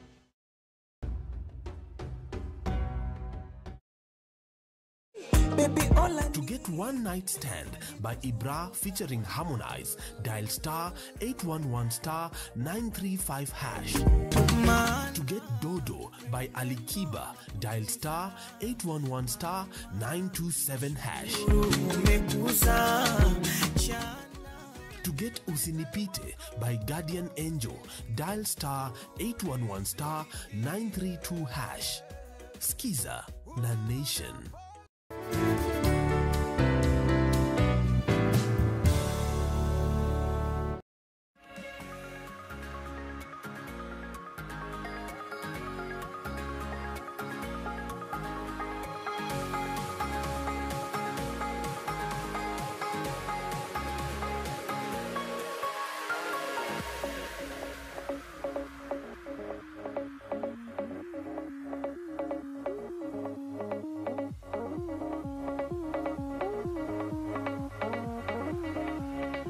Welcome back to Your World, and this morning we're looking at the issue of plastic waste management in Kenya with a number of guests involved in this. Joyce Gashugi here in the studio, who's the country manager of Petco Kenya.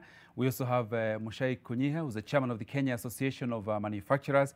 Peter Okoko, who joins us from Takataka Plastics in Gulu, northern Uganda, and also Lorna Ruto, who's the founder of EcoPost. But just before we go into that, if you've just joined us, you may have heard that the Speaker of the Nairobi County Assembly, Beatrice Elachi, has resigned. We are trying to get more details on that so that we can give you a little bit more on her resignation, what it means, and possibly where it's come from, and the context by which she made that decision. So we'll have that with you in a moment. But first, let's resume our conversation about trying to create a country that is a lot greener, that has less plastic waste littered all over the place. Now, I would like to, maybe let me come to you, Muchai. You talked about the extended producer responsibility. What is that? So extended producer responsibility is a concept that has now been going on around sustainability, where we say if you are making plastic or you are making any materials that you put into the environment, you need to take some responsibility for how they get out of the environment as well. And what the scheme does basically is you create a fund where the person creating that material will pay in a little bit of money, a bit of fraction, depending on how much they're paying. And that money is used to try and get back material from the environment. So that money is used to either subsidize, like Joyce was telling us they do with Petco, but also to educate consumers on where to bring things in and to create the value chains as well, because a lot of how you pull back those materials is about creating a value chain. Who are the collectors of the waste? Where is this waste collected? Who are the recyclers? And how are these recyclers being put together? But also to one of the things we are saying, we are looking at ourselves as manufacturers and say, what kind of plastics are we using? How can we standardize these plastics?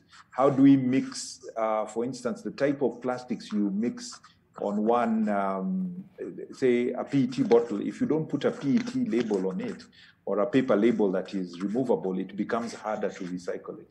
So you are engaging in that kind of forum. So the people who are producing or using the plastics, they put in together funds to start this space where we can have these conversations.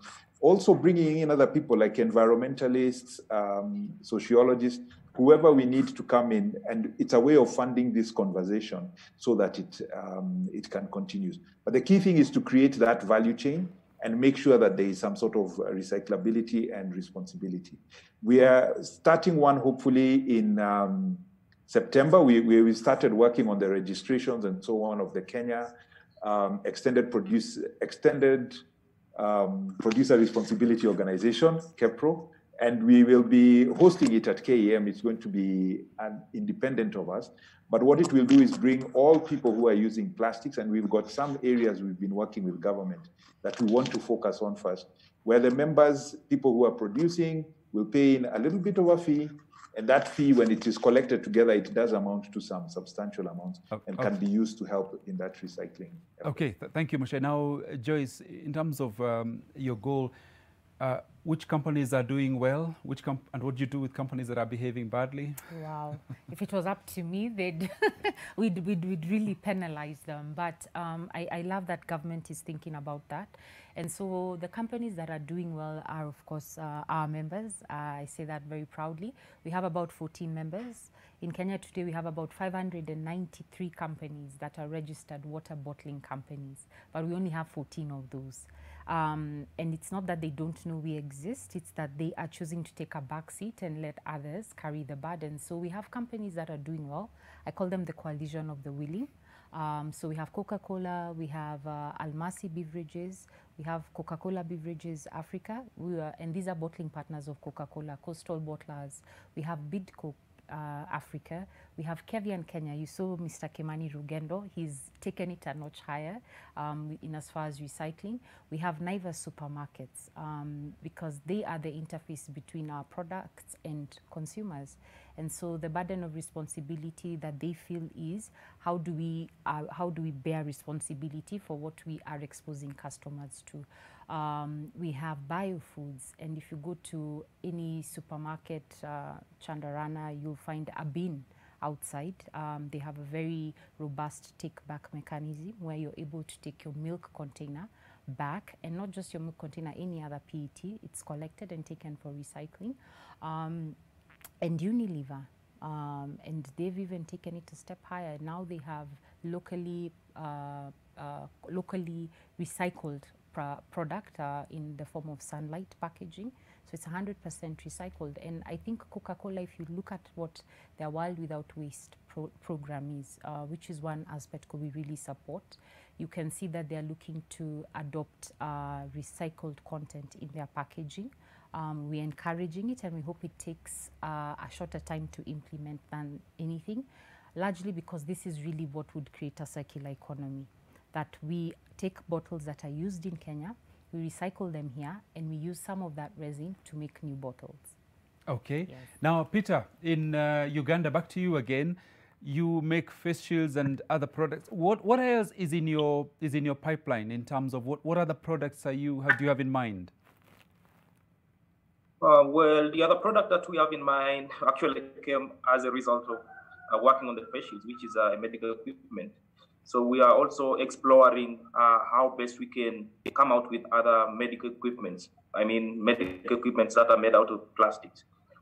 We've been in chat with a number of hospitals, and indeed, there's some equipments that can easily be made out of recycled plastics. But currently, what happens is that they are imported. Like they have to be imported. Like there are parts of different equipments made out of plastics, but currently they're being imported. So we are exploring the possibility of diving into that as well. What kind of incentives are there for people who need to be encouraged to recycle more in Uganda from your experience? Well, from my experience, like what we innovated, what we came out with is we've been giving businesses, restaurants, bars, and schools free collection bins. And in return, actually, we don't buy the plastics from this business. What we do is we issue them what we've termed as green certificates. Like businesses currently are yearning like to be identified as a green business within Kudu. So that is one of the incentives. Then the other incentive, of course, with other members of the community is the monetary aspect.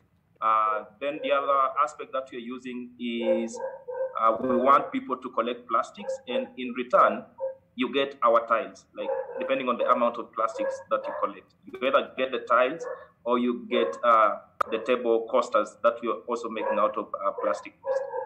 Okay. Now, to you, Lorna, if you were fortunate enough to occupy residency at State House, what measures would you take to move us faster towards a greener Kenya? Wow, when is that happening? Because I can't wait. Soon. Amen. Yeah. If I was to be given that opportunity, I would actually create a very wonderful enabling policies, enabling environment for green entrepreneurs. I'd ensure that youth, women, anyone trying to create a clean world free from a greener environment, to tackle extreme poverty, to tackle plastic pollution, waste, urban waste management, deforestation, climate change, all those beautiful things. I would ensure that we create a very good system and structure for them to land in and start doing that work already. I don't think we're investing enough on such areas. We hear that policies are passed, like youths are going to get 30% procurement opportunities, but where are they? And these opportunities just given to these able-bodied, muscled entrepreneurs who've been there for many years. We need to be given such opportunities and to be helped to implement. It's not easy.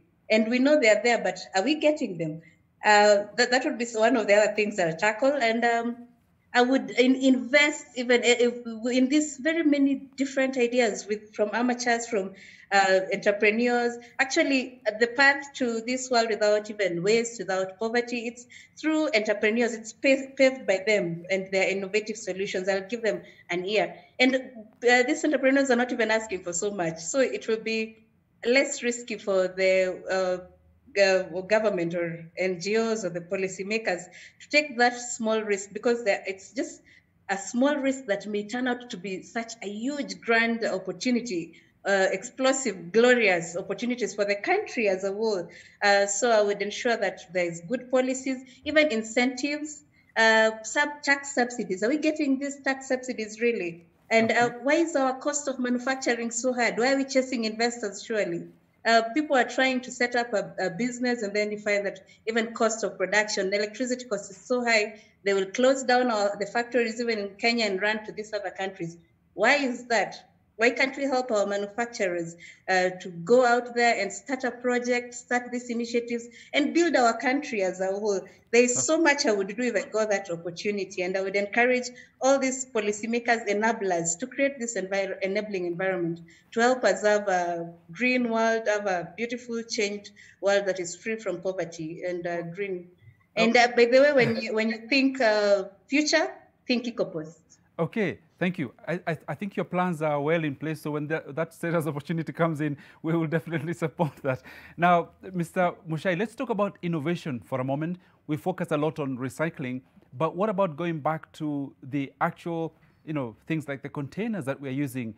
Most of our African traditions had these very environmentally friendly, utilities. For example, calabash and, banana leaves. What kind of innovation is happening or is needed in terms of the things that can replace plastic? Yeah, that's a big area that creates a lot of opportunity using natural materials. I think there's a whole scope for that. And we do need manufacturers, innovators also looking at that area. One of the challenges has been the ability to get those kind of materials at an industrial scale. Because if you want to try and put Coca-Cola in gourds, for instance, I don't know how many plantations you will need of gourds just to be able to fill the volumes that we are creating. Yeah. But yet at home level, at home consumption level and so on, it is possible to do those. So I think there is also, again, another opportunity there. And if we look at it policy-wise also from a Kenyan perspective, is agriculture is a big part of our economy. And if we can get people starting to grow these kind of materials, it would be useful. For instance, sisal used to be grown a lot more widely. I think we still see a little bit of it done, but not as much as we used to do.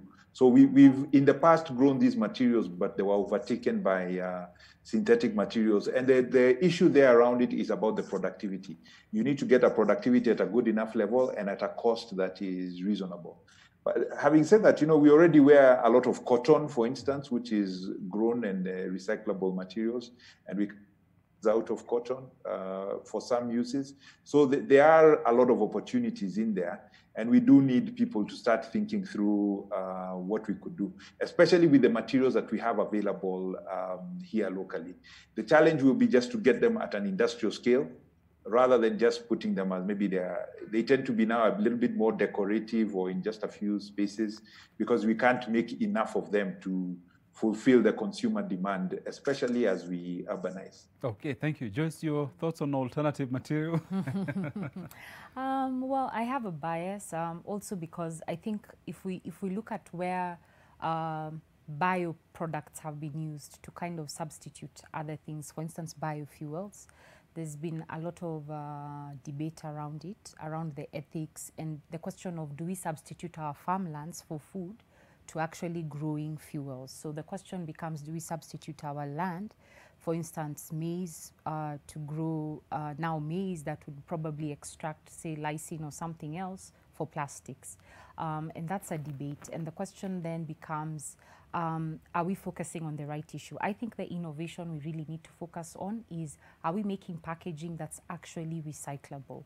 And that's a critical issue, because even with our membership, the biggest clarion call is, can we, as Mushai had mentioned, can we make packaging that is entirely recyclable, from the bottle top to the label to the bottle itself, so that we don't have mixed-use plastic in one packaging, which then renders that packaging unrecyclable. How well are we doing with that? It has improved. We've seen, at least over the last 2 years, we've seen some of our members drastically change and improve on their product. I know Coca-Cola is actually looking to do away with some of their colored bottles, because colored bottles have a price issue.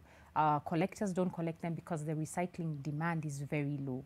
Yet a clear bottle, a light blue tint bottle, then has higher recyclability. And labeling is also an issue. So we have a lot of companies that are using PVC, which is a different polymer of plastic, around the labels, which then contaminates PET recycling. And so that, for me, is the real innovation right now. Another innovation is, how are we using the Internet of Things, all this IT innovation around our collection systems. The beauty about where we are as Africa is we leapfrog a lot of technology and advancement. If you look at the phone, the mobile phone, we leapfrogged that advancement. So wherever Europe and the West were and where we are now, we almost, parity has been achieved. And I think that if we look at how do we use innovation around collection, around the products we're developing, then we'll be able to create a product that's not only recyclable, but that we're able to collect and take to a recycler with a lot of efficiency.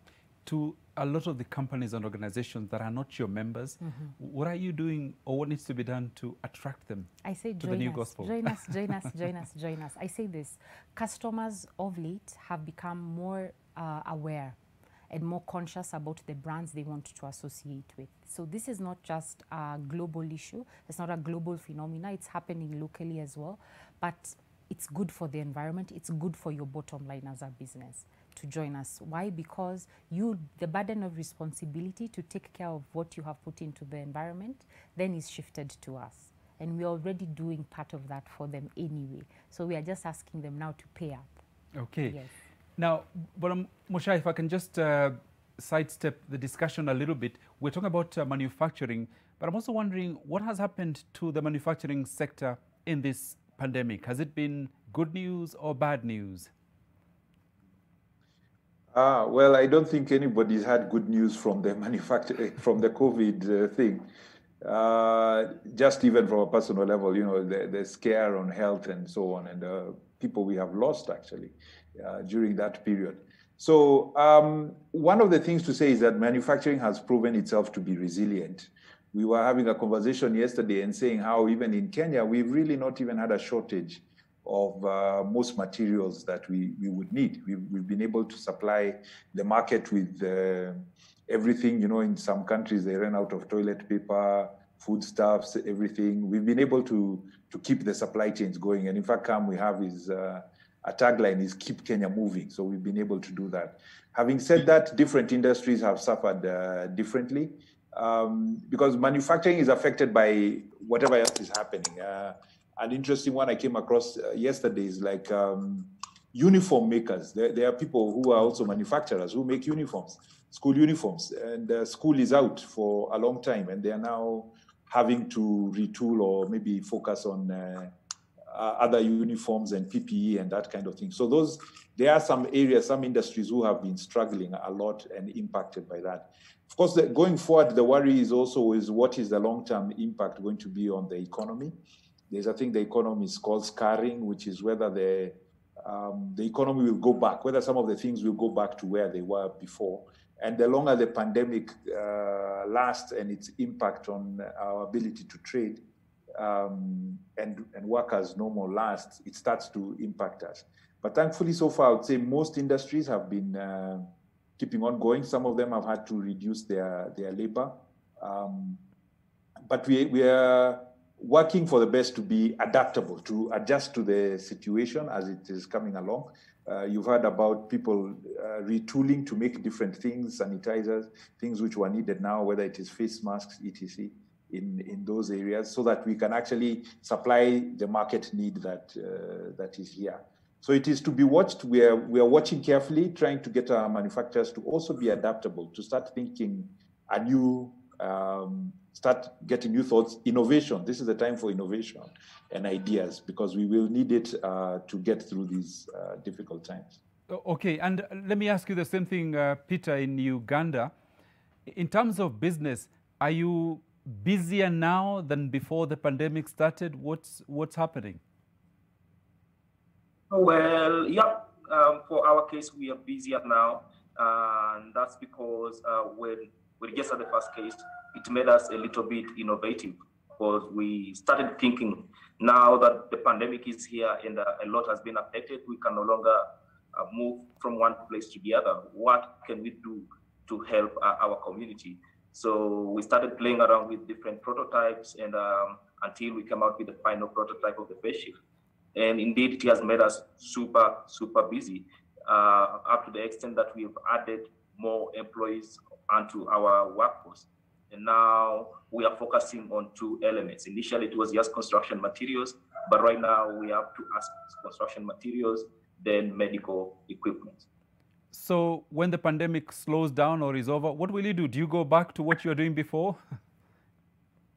Well, we'll continue doing both of them, both the construction materials and the medical equipment, because we've learned a lot with the line of medical equipment. It has made us realize that there are a lot of other products that we can indeed manufacture locally from plastic waste. Okay.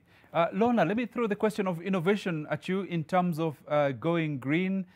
What needs to be done, or what are we doing in terms of innovating new ways?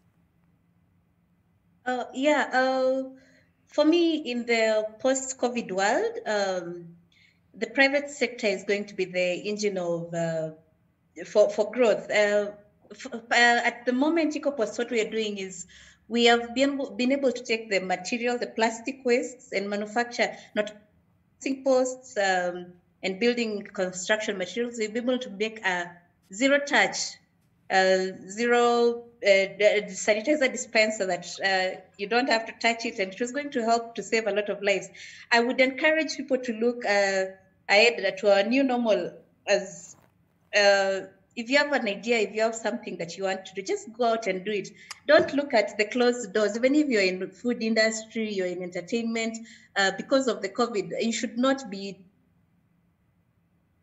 discouraged. Sometimes God closes a door so that He can open for you a window with a more beautiful view. So please go out there, whatever it is. Okay, sorry. I think your line is breaking. We'll come back to you, Lorna, and I'll throw the whole issue of innovation at you as well, Joyce. I think for us as Petco, for us, of course, the big question was how do we get recycling back up? How do we get back to business?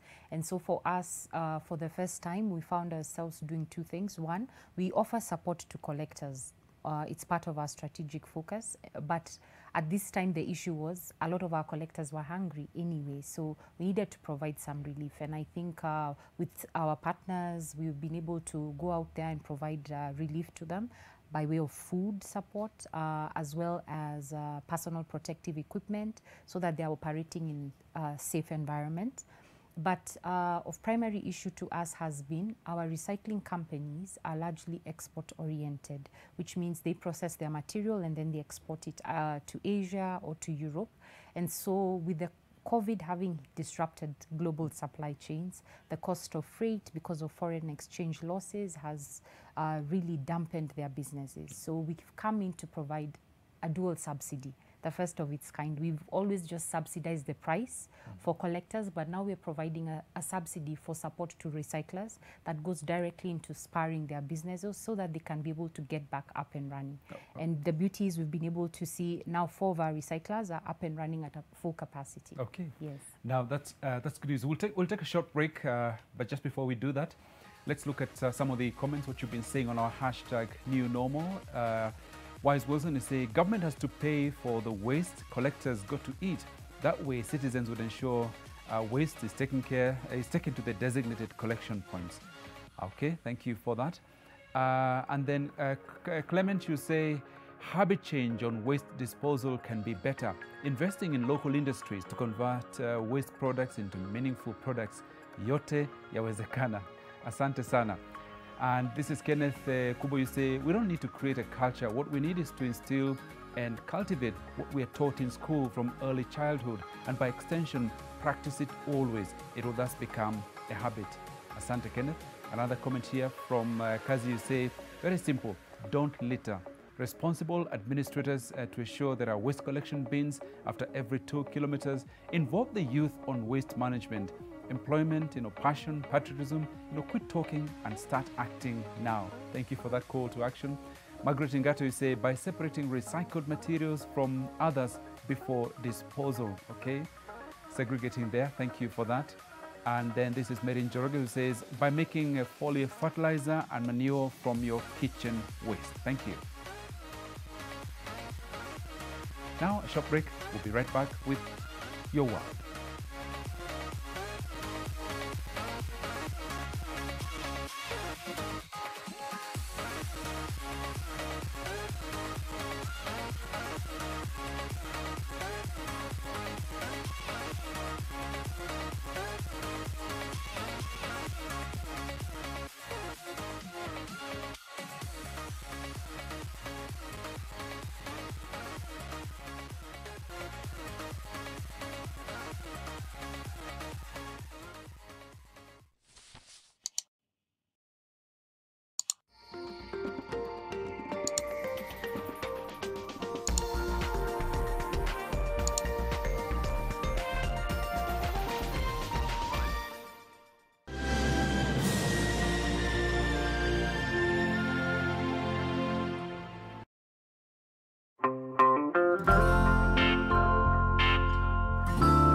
Breaking news from Molfix. Let's see what they're developing right now. Pants is just for me. It really feels very comfy. Molfix pants with anatomic fit technology. New Molfix pants, an invention from babies for babies. You should also try Molfix. Get free access to digital learning today. For primary and secondary students, one can now access learning and revision materials that has been approved by KICD. Dial *291# and subscribe to Safaricom Digital Learning and Shupavu 291 today. Tufungue njia, elimu iendelee. The fans are for real. Like, they're feeling you, they'll show you they're feeling you. I'm just grateful. So I'm just like taking every opportunity as it comes. Through her fashion, we might end up falling in love with her music. Being African is more of like, it's a home, it's a place, it's a feeling,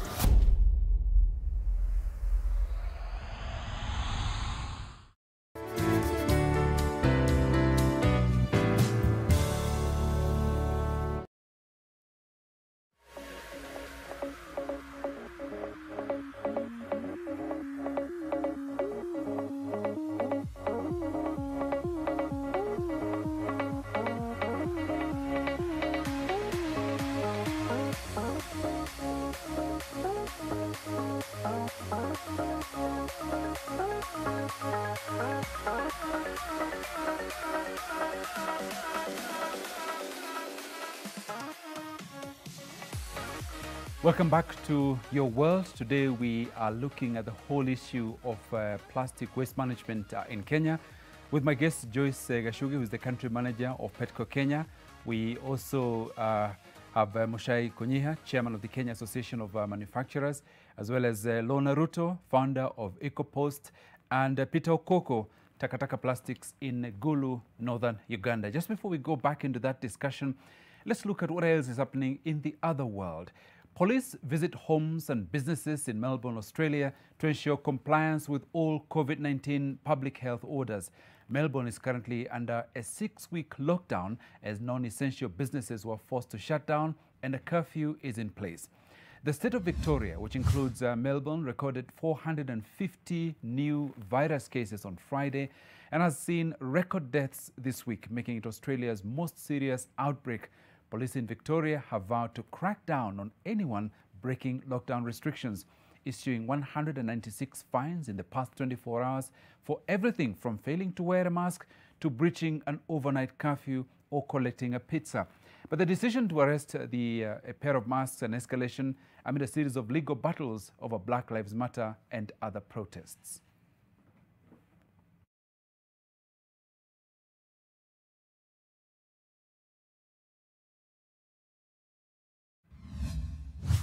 After hitting India's megacities, coronavirus infections, now totaling over 2 million, are rising in smaller cities and poor rural states with limited healthcare infrastructure. In UP and Bihar, it is much more uniform. Practically every one of the 75 districts of UP and many of districts of Bihar are now, they have cases, probably due to the return of the migrants that happened 7-8 weeks. And with poorer health systems, it is going to be a challenge. One of the things we have really neglected for the last 7 decades has been our public health system.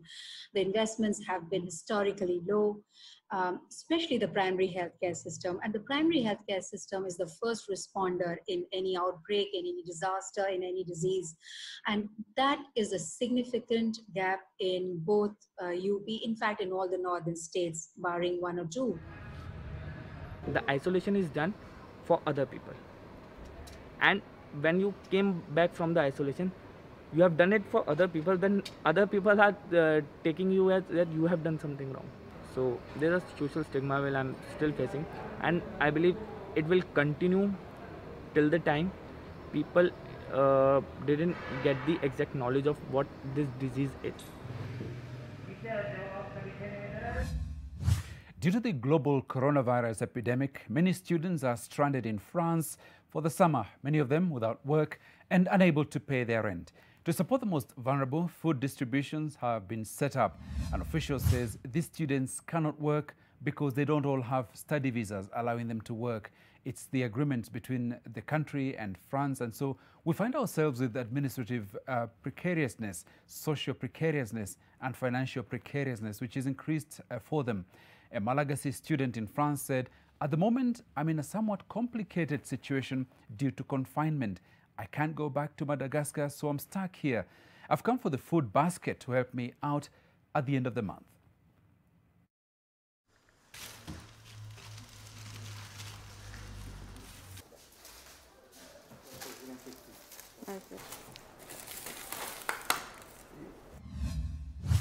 Now, the brown trout needs fast-flowing oxygen, rich cool water to thrive, elements which are scarce in the drought-hit region of Belfort. To save the fish from sudden death, where the river is drying up, fish rescuers are taking place. Sarge Philemon, the president of the Belfort Fishing Federation, said these are areas where the river no longer flows naturally and there are only water holes left. So the fish are trapped, and these trapped fish risk dying for 2 reasons, both by lack of oxygen, but also by a warming of the water. So we need to intervene to maintain and preserve the fish population that is already very badly damaged by all the changes that we've seen over the years. Que tu étais le cas. T'as vu, il y a beaucoup de petites bébêtes, hein, regarde. Ouais. Portion organique, eux, ils se sont nourris. Ils vont après s'enfiler sur les cailloux. Ouais. Ils vont passer sur les cailloux. À cause de la quantité de bouffe sur le milieu. Now, music lovers stream into a parking lot at Montreal's airport, socially distancing in cars, to listen to the Montreal Symphony's orchestra play Beethoven, Ravel and Mozart in between flights taking off. Jacques Lacombe, the conductor, says, "I chose the Fifth Symphony because it's a masterpiece. It's also a piece of work that I find in the current context kind of a metaphor of what we've been experiencing, because it's a symphony with a man who fights against his destiny. The symphony begins in the oppression, the obsession, and at the end there is a liberation, jubilation, and victory."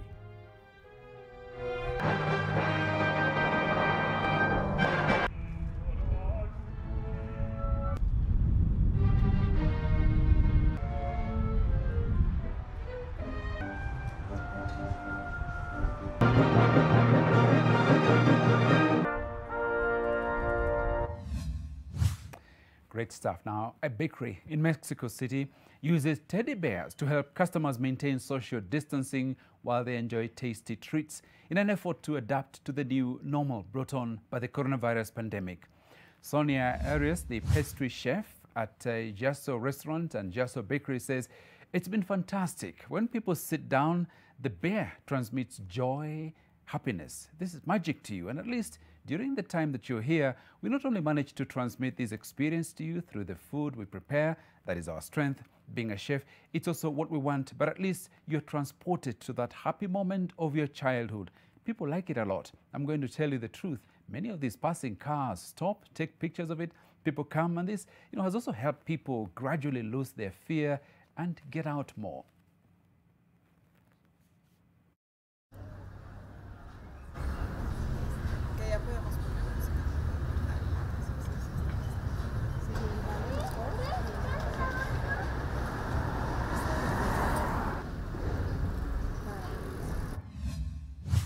Okay, welcome back to the discussion on plastic waste management. And Lorna, I want to come to you now. Looking ahead to when hopefully this pandemic is under control, if not eliminated completely, what does the future look for you in terms of a green Kenya, a green Africa? I'd mentioned post-COVID, after post-COVID world, the private sector will be the engine for growth.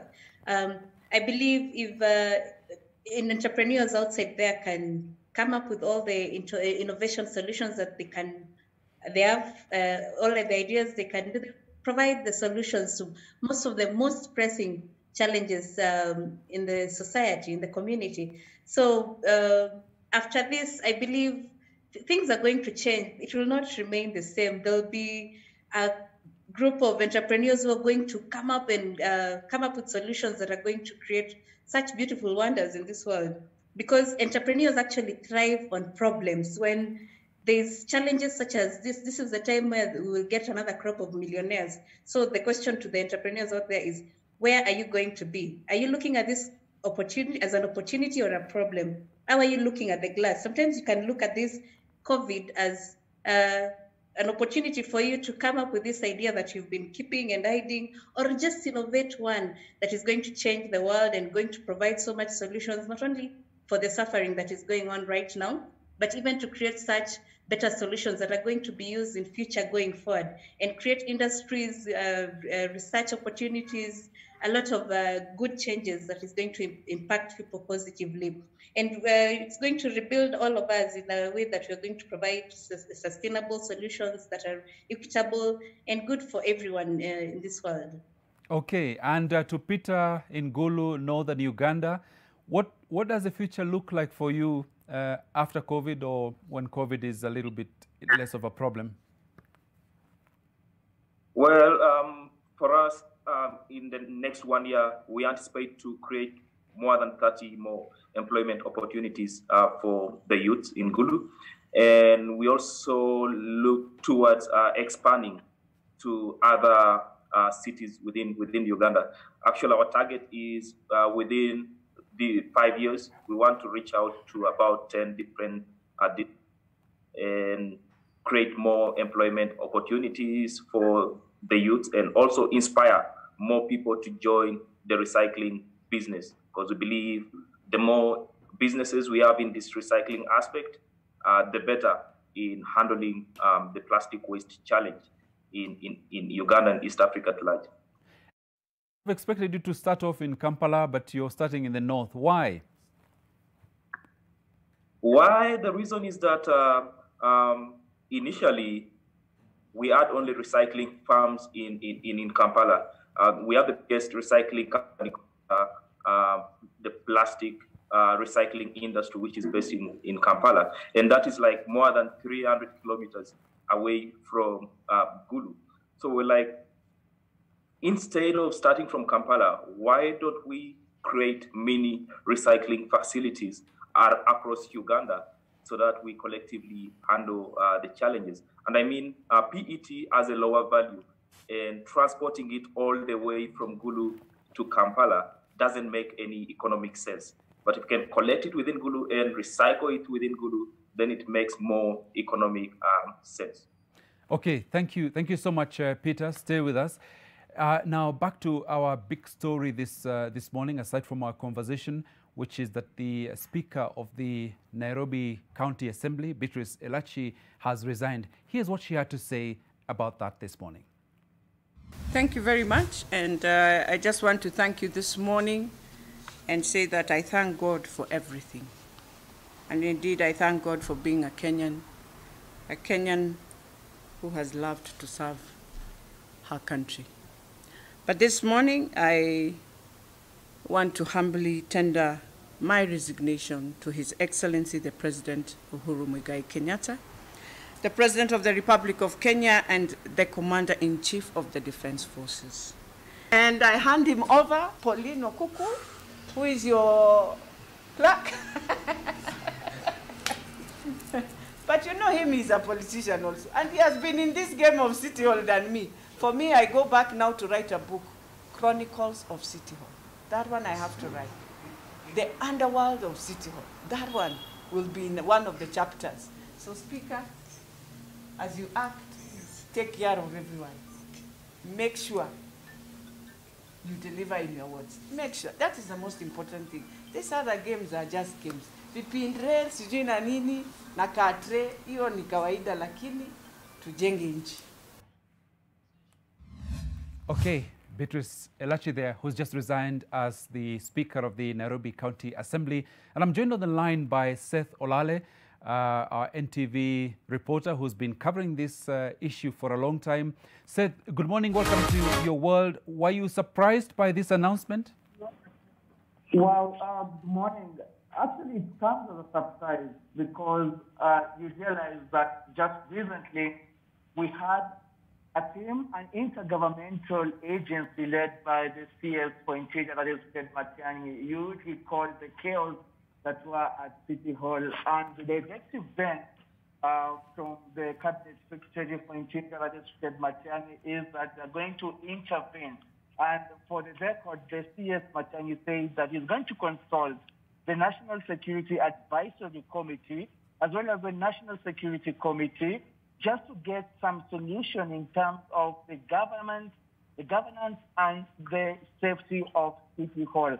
But it comes as a surprise because we didn't expect Elachi that would bow to pressure. We understand Elachi to be a frontline fighter when it comes to politics at City Hall.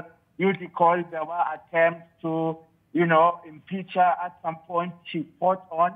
Literally, you remember that paper spray in her, that she held in her office and used that as a weapon. And of course, also the battle went to court. As you can recall, Joseph, that the Labor Relations Court did reinstate her. And it was such a battle. And so I didn't expect, actually, Elachi would bow to pressure at this particular point. But don't rule out the national government intervention. And if I can recall what the CS Matiang'i said, that they are taking over City Hall. And then 24 hours after he made those remarks, indeed, he went to City Hall accompanied by the Nairobi Metropolitan Services, of course, Mr. Badi. And that seemed to be the start of what would be a well strategy by the national government to take over operations at City Hall. So yes, it comes as a big surprise. Okay, now Seth, we've had a lot of conflict in the leadership of the Nairobi County. What does this resignation now mean? Maybe you just come again, Joseph, please. What does this resignation mean? Well, it is, first, if you ask me, it is a win for Governor Mike Sonko. If I can start there, and this is my personal opinion, Joseph, because you recall that some few days ago, MCAs, allies, or rather perceived allies of Governor Mike Sonko, attempted to move a motion to impeach the Speaker, Madam Beatrice Elachi. And that one led to a bitter confrontation with pro supporters of the NMS team and also the security officers were involved in that. And it did start there. There have been attempts because, according to Governor Mike Sonko's allies, Beatrice Elachi has been a stumbling block in terms of Mike Sonko propagating or rather having his interest in Nairobi governance. And as far as legislation, passing of legislation at City Hall is concerned, there were also previous attempts just to get her out of that particular office. So in my opinion, first of all, it is a win. It is a win for allies close to Governor Mike Sonko. But now this one also complicates the leadership issues at City Hall. Remember that we're talking about a county that is at the capital city of the nation that does not have a deputy governor, and now it does not have a speaker, and the governor who is there does not have full authority of all departments. Remember the deal that was struck at State House, including the CS for Devolution, Eugene Wamalwa in attendance, the president, and Mike Sonko. We have some departments not in control, or rather not controlled by the governor. And so it just complicates the leadership issues at City Hall. And it will be interesting to watch how things will unfold in the coming days. Okay, and briefly, Seth, finally, so does that mean that for those who are looking forward to the end of conflict, the fight is not over at City Hall? The fight is not over. The fight just begun because, of course, there will be reaction. There will be alignment and realignment. It will be interesting to see the MCA's allies to the Nairobi Medical Services boss, Mr. Mbadi, how they're going to react to this. Because you will recall that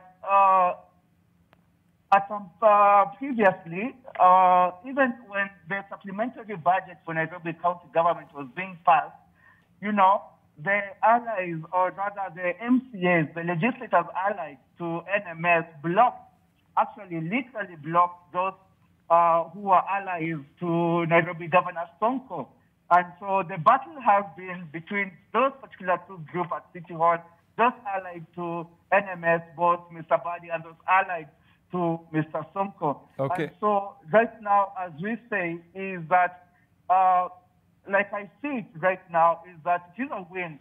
It is a win, if you want to put it that way, for Mr. Sonko, because to them, Madam Elachi has, you know, been someone perceived to have personal interest and also represent other interests out of Nairobi government. And now this is just the start of another battle, and we don't know where it will end. Okay. Of course, what we know is that the government is very keen, and especially the Interior Ministry. Remember that already a number of MCAs already have been disarmed, about 14 of them, their licenses, their firearm licenses revoked. And this is just another tug of war that is yet to end in the coming days. Okay. Seth Olale, thank you very much indeed. That's our senior reporter, Seth Olale, just giving us a little bit more flesh on the story this morning. The breaking news that the Speaker of the Nairobi County Assembly, Beatrice Elachi, has resigned. More to follow, and you can catch the latest action, NTV Digital, as well as on our radio and TV channels. But first of all, now back to our discussion on waste management and canals clogged with discarded packaging, landfills with mountains of bags, trash bins heaped with crumpled food wrapping. The volume of plastic waste in Thailand has snowballed since the coronavirus pandemic has brought a boom in home food deliveries. First, we are heating sand and put the plastic into the sand. 10 to 20 box of packet per day, approximately maybe 3 tons per month and 40 tons per year. All people of Thailand send it to me. In Bangkok itself, we can create the increasing of the plastic waste approximately 62% in March and April. people aware of the disease. Just why their behavior is changed. They just throw plastic away. That's why we have a lot of plastic at the period of time. People feel safer use plastic than other kind of food container. And the percentage of recycle lower than normal. People also aware of the disease contained with the container from food delivery.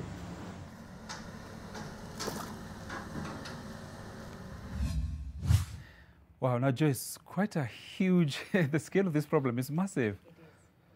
It's a big problem globally. You can say it's not just an African issue, but it's also unfortunate. And consumers, we are the culprits. As you've just seen, all that is because of consumers not disposing responsibly. So government can provide infrastructure, private sector can even come in and put in money, but the buck stops with the consumer being responsible enough to put whatever they have used into a receptacle. But as you've seen in Thailand, and which pretty much is, I think, our own case as well, Yes. people are consuming a lot of home delivered, food delivered at home, in containers. They are. Masks are a big problem right now because we are using single-use masks. So I'll wear my mask and I'll have to dispose it. So it's the same thing with the food deliveries. You can't eat in a restaurant right now, so most people are opting to go take away. And of course, that means you're going to have more waste in your households. But at the end of the day, where is this waste ending up? So you and I have to be responsible enough to take it and put it where it's supposed to be, in a receptacle, so that our collector can then pick that up. And in a well-advanced system, really an optimum system would be, we have actual segregated bins where we can say this type of material goes here and this goes here, and everything ends up into recycling. And what is really waste then ends up in the landfills. Thank you. Now, Lorna as well, does that mean that this pandemic has brought an additional problem to what we're already dealing with in terms of trying to get to a greener place? Yes, I believe it kind of has in a way, because at the moment, even the waste that is being recycled in the dump sites, there'll be more challenges recycling it, because it will be contaminated with like hospital waste. There'll be all these masks, and some of the people trying to sort out this waste will be more careful and wonder whether they should close down and try to stay at home. Because it's not very safe for everyone. Even as we are a bit more wary of the kind of waste, we were not as much careful with the dirty, oily plastic packages that was coming our way. But right now, we are very sensitive. We're trying to get as much protection. We're trying to provide gloves, masks, and protective PPEs for our employees, and even the ones who we are not working directly with. It is more, there's more plastic waste generally. Somehow it is ending up, I don't think we are recycling as much. A lot of factories have closed down. There's not so much production to convert this waste into more value going on at the moment. But people have kind of reduced the fear, and they're going back, and we are trying to do what we can to add value to this waste and convert it into usable products that will help us to tackle the waste, rather than just giving up and staying out of no recycling at all at the moment. And so what kind of products do you make actually? Oh yes, we make wonderful, very aesthetic and environmentally friendly fencing poles. We also make building and construction materials such as floorboards. We make wall panels. We make ceiling boards. Our customers are actually segmented into three. We have the clients such as homeowners and residential, farmers also who use our very eco-friendly posts for fencing their farms and homes. And I'm expecting orders from you right now after this. And also we have the sign companies who prefer our products, because these ones, they don't have any salvage value. Even if they're cut down, where will the youths who are stealing these metal posts on the road take them to? So these are very strong, durable posts that can be used as alternatives. And we also have institutions such as the Kenya Wildlife Trust, who use our poles to fence game reserves and prevent human-wildlife conflict. And even huge animals like elephants, when they walk on our poles, it will just sway, and then it comes back up. Very strong, wonderful products. You should try these things. I'm looking forward to a lot of orders after this. Yay, thank you for this opportunity, MTV. I love you. We will charge you millions for this commercial that you've just put on there. Peter, Peter, to you in Gulu, have you seen an increase in the amount of plastic waste that has been produced in this pandemic season? What's been the experience in Uganda? Well, yeah, there's been an increase in the amount of plastics. The reasons are kind of similar to what the previous speaker talked about. I mean, people are preferring home deliveries like takeaway foods and all that because of all the restrictions. And that contributes a lot to the amount of waste. And the other aspect is initially there were informal plastic waste collectors doing business in not only Gulu but other parts of Uganda. But when the pandemic hit, their business was kind of affected. So currently, when you go to the landfills, you witness an increase. There are lots of plastic waste in the landfills and also the medical waste. The number of medical waste has also been increasing, but we've been figuring out how best to handle that. We partner with health institutions in Gulu. For example, there is Lacho Hospital, where we are collecting their plastic medical waste, which are pretty cleaned by the hospital staffs, that we then bring to our facility and recycle them into the face shields. So we are like trying to change the mindset and make them realize that we can indeed close the loop in the plastic waste in the medical facilities as well. And Peter, just how widely, how widely used are face shields? I know they were a big thing even here in Kenya. You don't see them maybe too often. What about Uganda? Well, initially they were widely used by the medical workers, but during the recent speech by the president, he made it clear that even other businesses like the barber shops and the salons are mandated to use these face shields. So we've been seeing a lot of businesses getting on board and acquiring the face shields. Okay. Now, in the last few minutes of the show, Lorna, some closing thoughts before, don't sell your posts now, but what are your thoughts now as we end in terms of moving towards a greener Kenya, greener Africa, more recycling? Yeah, thank you so much again for the opportunity. I'm not marketing this time. I would want to encourage everyone out there, even if you've seen this COVID situation, the pandemic is here. What are you looking? I'm encouraging you to, if you have any ideas, even if you're in food industry, you're in entertainment, don't give up. What other ideas are there? How can you solve this problem and convert it, take it as an opportunity and create something good out of it? There are so many ways, and even if your businesses have closed down there because of this COVID situation, sometimes I would repeat this again, God closes a door so that it can open for you a window with a beautiful view. So this is an opportunity for you. Go out there, try something. And if you failed in anything, that is a learning opportunity. Just wake up again, work hard, put all your struggles, your effort, and it shall be well. You shall reap the fruits. And this could be an opportunity. Do not despair. It is a good opportunity to go there and do something. Okay. And I'm expecting a lot from after this. You're going to get entrepreneurs out there who are going to come and change and create a wonderful, beautiful world free from waste, world free from poverty. Thank you so much. Thanks so much, Lorna. And for a few seconds, Peter, in Uganda, there are Ugandans watching us on NTV Kenya. What do you want to say to them? Closing thoughts? My closing thoughts.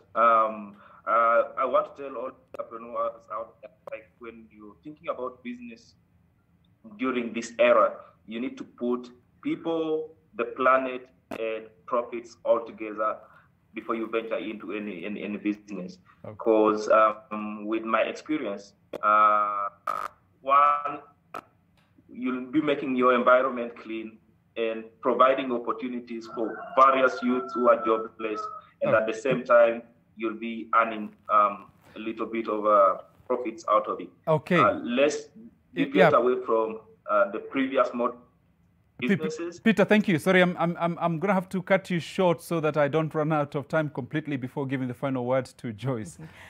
Thank you, Joseph. I think for us, first is, of course, we're prioritizing segregation at source, but at the residential areas. So you'll see a lot more programs we are deploying, focusing in clustered communities, because we've realized that this plastic management is an elephant, and really, you know, you have to figure out where you're going to begin to tackle it. So we've decided to work with residents associations. Okay. But more importantly is that you and I, as consumers, we need to be responsible. And let's purchase from responsible brands as well. So if the brands you're consuming in your house, especially now with COVID, are not taking responsibility forward, then don't consume their products. It's that simple. Okay. Yes. Thank you so much, Joyce Gashugi. She's the country manager at Petco Kenya.